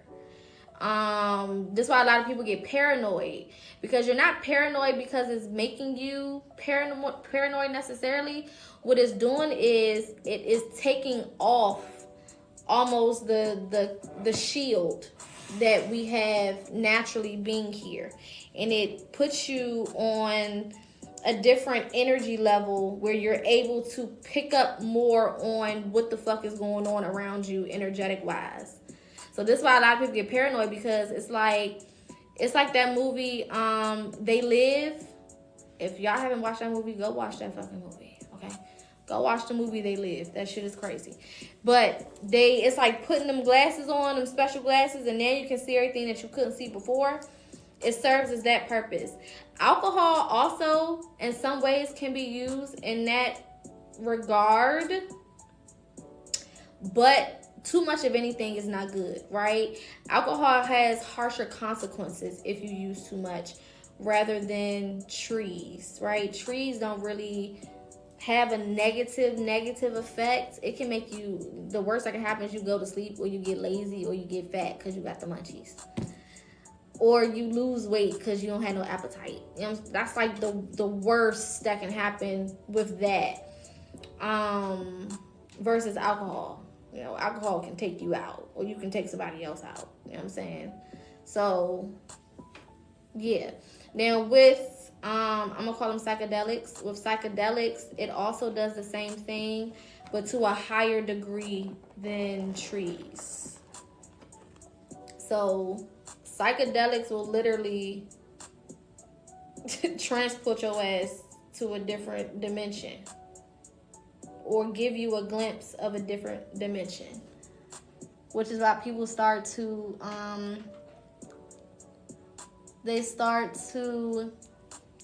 what's the word I'm looking for? Y'all know the word I'm looking for. See shit that ain't there.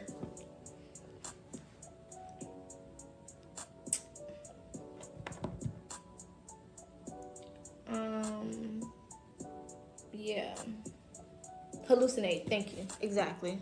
That's why I love y'all. Y'all be in my brain. I love that. I've been elevated enough from trees to hear people's thoughts. Yeah, so I always say, if you're going to use it as a tool. Think of it the same way you would use any other tool. That way, you know, you can get the most out of it. So I had to be forced to stop using it, because I was most definitely abusing it. I was not using it as a tool. I was abusing it, right? I had been partaking in trees since I was in like 10th grade, and I would do that shit every day, multiple times a day, until literally last year, around right after my solar return last year. And Spirit had been telling me prior to that for like maybe 6 months, almost to a year before that, like, you need to stop. You need to chill out. You need to do a fast. You need to do a break. Baby, it took me having the craziest anxiety/panic attacks back to back. Literally, I had one after the other. And that's what made me finally be like, okay. Because now they're starting to manipulate it where it's actually causing negative effects on the body physically. It's been manipulated so much. And then two, you know, when you start abusing it, it causes you to indulge more, because the effects that you would normally have from just using it regularly, that shit don't work. You know what I'm saying? Thank you so much. I appreciate it. That it'll stop working. So that's when they be like, oh, my tolerance is too high. Yeah, because you didn't abuse it so much that it don't even do what it's supposed to be doing no more. So at this point, it's not even benefiting you at all. It's not even working. You know what I'm saying? You like, I don't even feel nothing. Like, I'm sure you don't, you know? I've also used it, I only use it recreationally. I don't know anything about, didn't know anything about spirituality back then. A lot of us didn't, right? So at this point, I don't really even partake in it unless I'm like with other people that partake, which is very fucking random, like rare at this point. Even if sometimes I see other people partaking, I still won't. I'll have me a little cocktail. I love me a little cocktail moment. I love me some wine, red wine specifically, or some type of sweet Moscato or something. You know what I'm saying? I love me a sweet red. I don't like dry wines. I don't like people that be like, it's not supposed to just taste good. No, it does need to taste good, motherfucker. I don't want no nasty ass bitter. Make me do that. I don't want to do that. I'm trying to enjoy it. I want it, you know what I'm saying? It don't gotta be super sweet, but I don't want it to be all bitter and all ugh. I feel like men love drier wines. It's something about the palate of a man where they like whiskeys and the taste of tequilas and dry wines. And, I can't fucking do it. I don't want to. No, thank you. I need a little.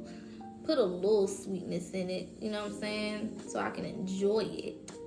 It don't gotta be super sweet. I don't like nothing super sweet. But I like me something that got a little splash of happiness in it, you know? I love me a red wine. Absolutely. But yeah, I had to stop partaking. I used to do psychedelics once a month. Very, very rewarding. For he said I can't do dry anything. Corey, shut up. Very rewarding for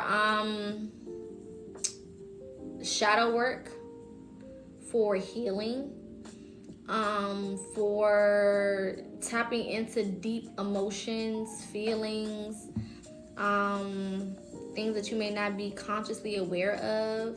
It also gives you a deeper understanding of this realm and what it's for. After you do psychedelics, you look at everything differently.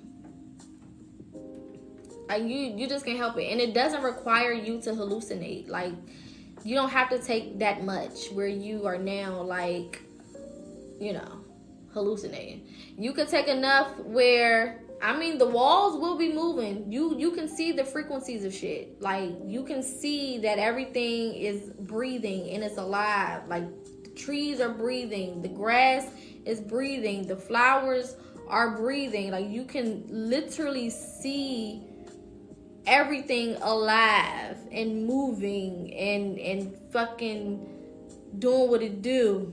Okay? That shit is something to fucking see. It's a sight to see. I recommend doing it during the day. My little pudge is pudging, ain't it? It's cute though. I recommend doing it during the day. I like to take the full day, so I like doing it usually during the summertime or when we get the extra hour like we got now. And then I start, cause that the effects last a good 6 to 8 hours.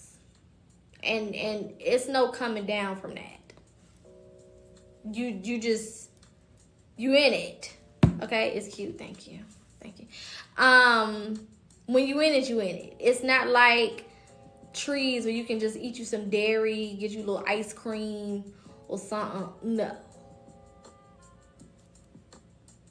Buckle up, buttercup. Okay? So I like to start like 11:30 a.m., 12. That way I can have a good portion of the day. So by the time I start coming down off of it, it'll be like 6, 7, but the sun's still out. And then it's something about when you're on it and you're in nature. Oh, it's amazing. It's amazing. It really is. I used to just, take it. I eat me something. Because don't do that shit on an empty stomach. Because you'll throw up.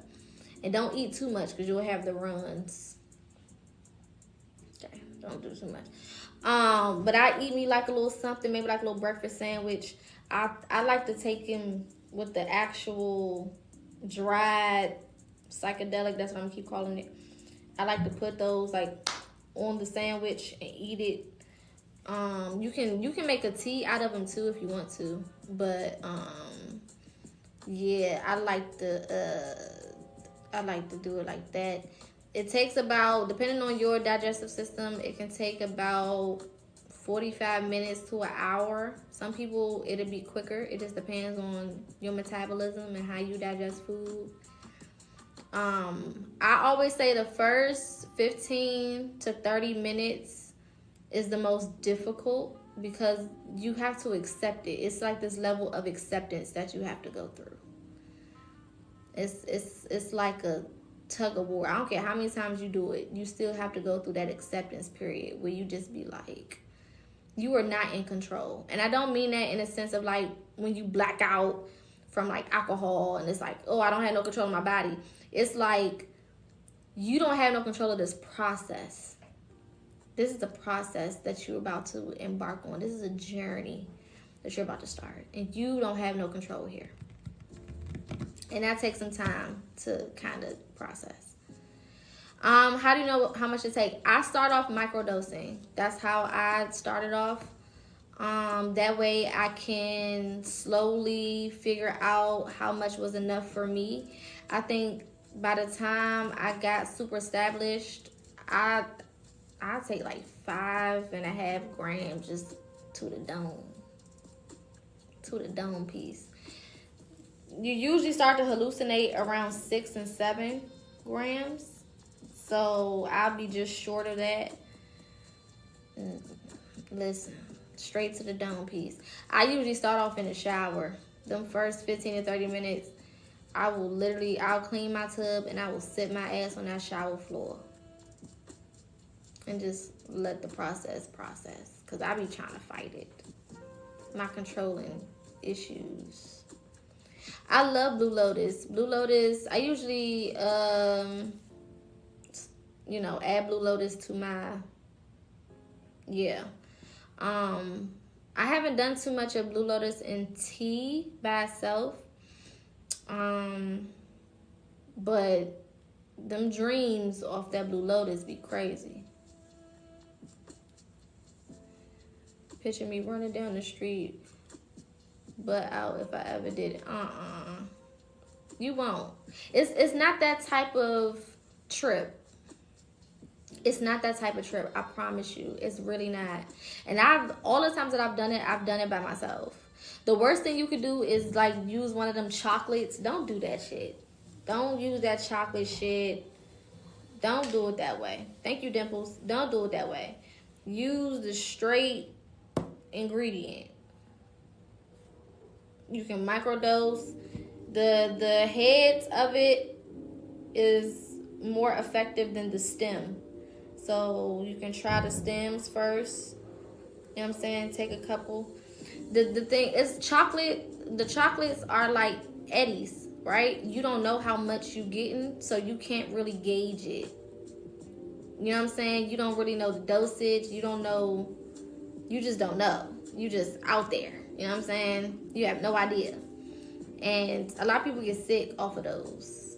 So I wouldn't start off with those. I wouldn't do those, period. But I definitely wouldn't start with those. I would start with the actual thing. Take some of them stems. You know what I'm saying? Maybe do one at a time. Literally take one, Wait like an hour and 30 minutes, see how you feel. Take another one, hour and 30, see how you feel, and then work your way up. And then keep track of how many you took and how large the stems was. If you have a scale, weigh it out so you can know how many grams, you've gotten through in that day. And then based on how you feel at the end, you be like, okay, cool, this is enough for me, And then the next time you do it, you know exactly how much to go for. Thank you, Corey. Don't do the chocolate. Don't do the chocolate. Don't do that shit. It's just like an Eddie. You take an Eddie, you don't know all the dosage. It tell you an approximate dosage. That should be different. Because you thinking of it as like, okay, this a 3-5. I know what a 3-5. I can smoke a whole 3-5. Smoking a 3-5 and eating a 3-5 is two different things. Like, that shit is two different things. Because when you are, doing it that way, you're not really getting all of the effects from it. You're kind of getting a little bit, and a lot is being left. A lot of it is burning, and a lot of it you are puffing out. But when you put it in food, you getting everything. You're not missing nothing. You can see music, baby. You can see everything. It's one of those experiences where you can describe it as much as you want, but you will never really understand until you do that shit. Because some of the shit that you see, you can't really put it into words. It is amazing. I'm like, literally, it's fucking amazing. Especially if you spend that day or majority of that day in nature or just outside. Like, I would just sit on my balcony. You don't have to be like in the woods or nothing. But I would just sit on my balcony and I would just be amazed. Like, you put that music on, music sounds different, it feels different. You know what I'm saying? And then the laughing fits.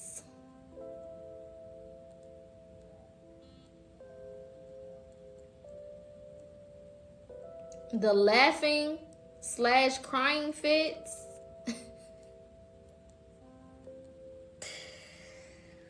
Woo, I thought I was crazy. I was literally staring at myself in the mirror. Be careful staring at yourself in the mirror when you do that shit too, because you will start seeing your true self, how you look at that moment, right? So you can see the traumas on you, you can see the pain on you, you can see the anxiety on you. You'll start seeing yourself as the way that you really are showing up energetically. And you can change it, of course, as you continue to work on yourself. But you might not be so happy with what you see. You know what I'm saying?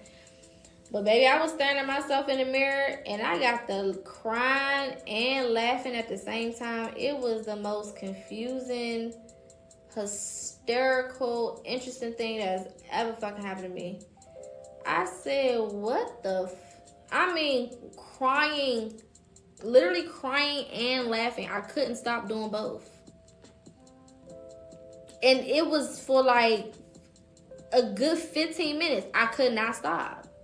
It wouldn't stop.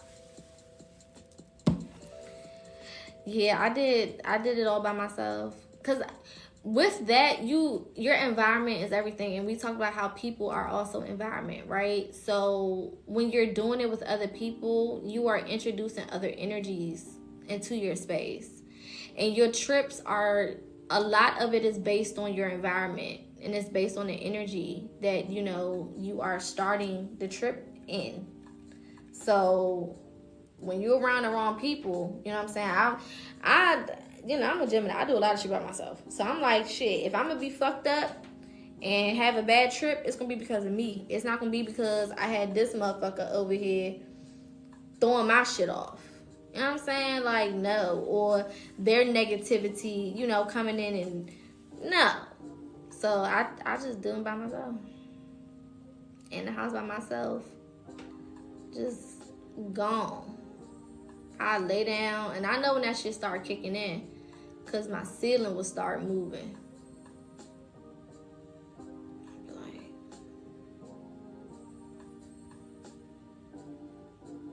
then you start seeing colors.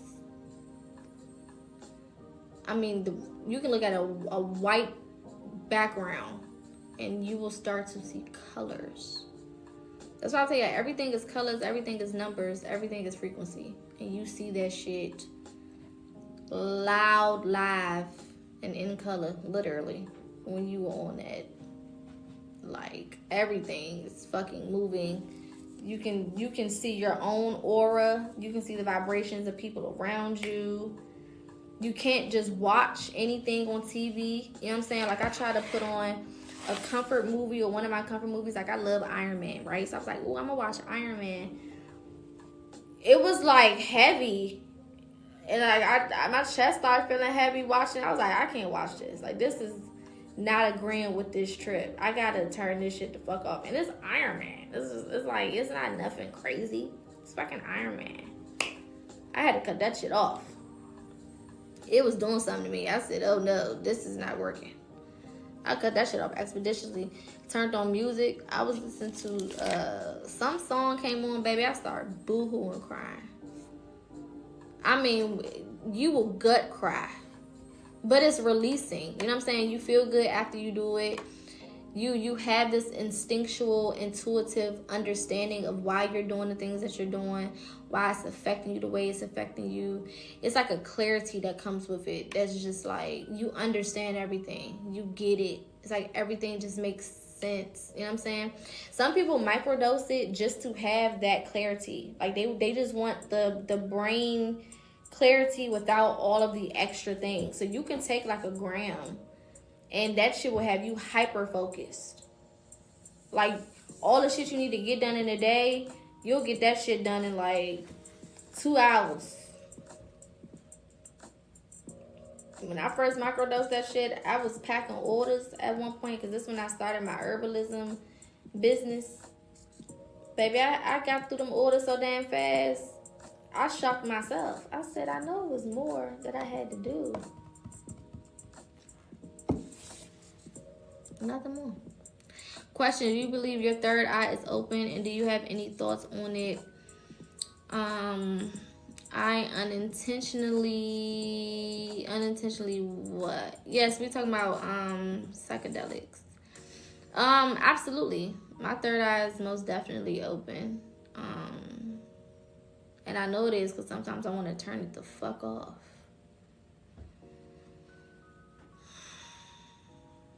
Start seeing shit against your will. You know what I'm saying? Like, bitch, I didn't ask to see that. Not even knowing what a third eye was open. I was like 23. Yeah. Your third eye is basically just spiritual awareness. So you start to see things for what they are on a spiritual level. That's people, that's society, that's yourself. You know what I'm saying? All types of things. Unintentionally, whether you like it or not, whether you want to or not, whether you okay with it or not. It don't really fucking matter. You're gonna see what you need to see. I'm gonna leave it to y'all. Have fun with the psychs. Listen, don't be scared. Don't be scared of it. I say all spiritual people should at least try it once. Of course, when you're ready. Don't do it while you're scared, because then you're not going to have a good trip. You're going to be fucking anxious the whole time, and that's not going to help. But I definitely think everybody should do that shit. If you are a spiritual being, you know, I definitely think that you should do it at least one time. At least once. Yeah. What does it mean if I keep seeing faces when I meditate or just calm? It depends. It could be your ancestors. It could be symbolic of something. It could be people you know. It could be individuals from a past life. It just depends on who you are. I would meditate on who those people are or who those faces are or why they're appearing to you.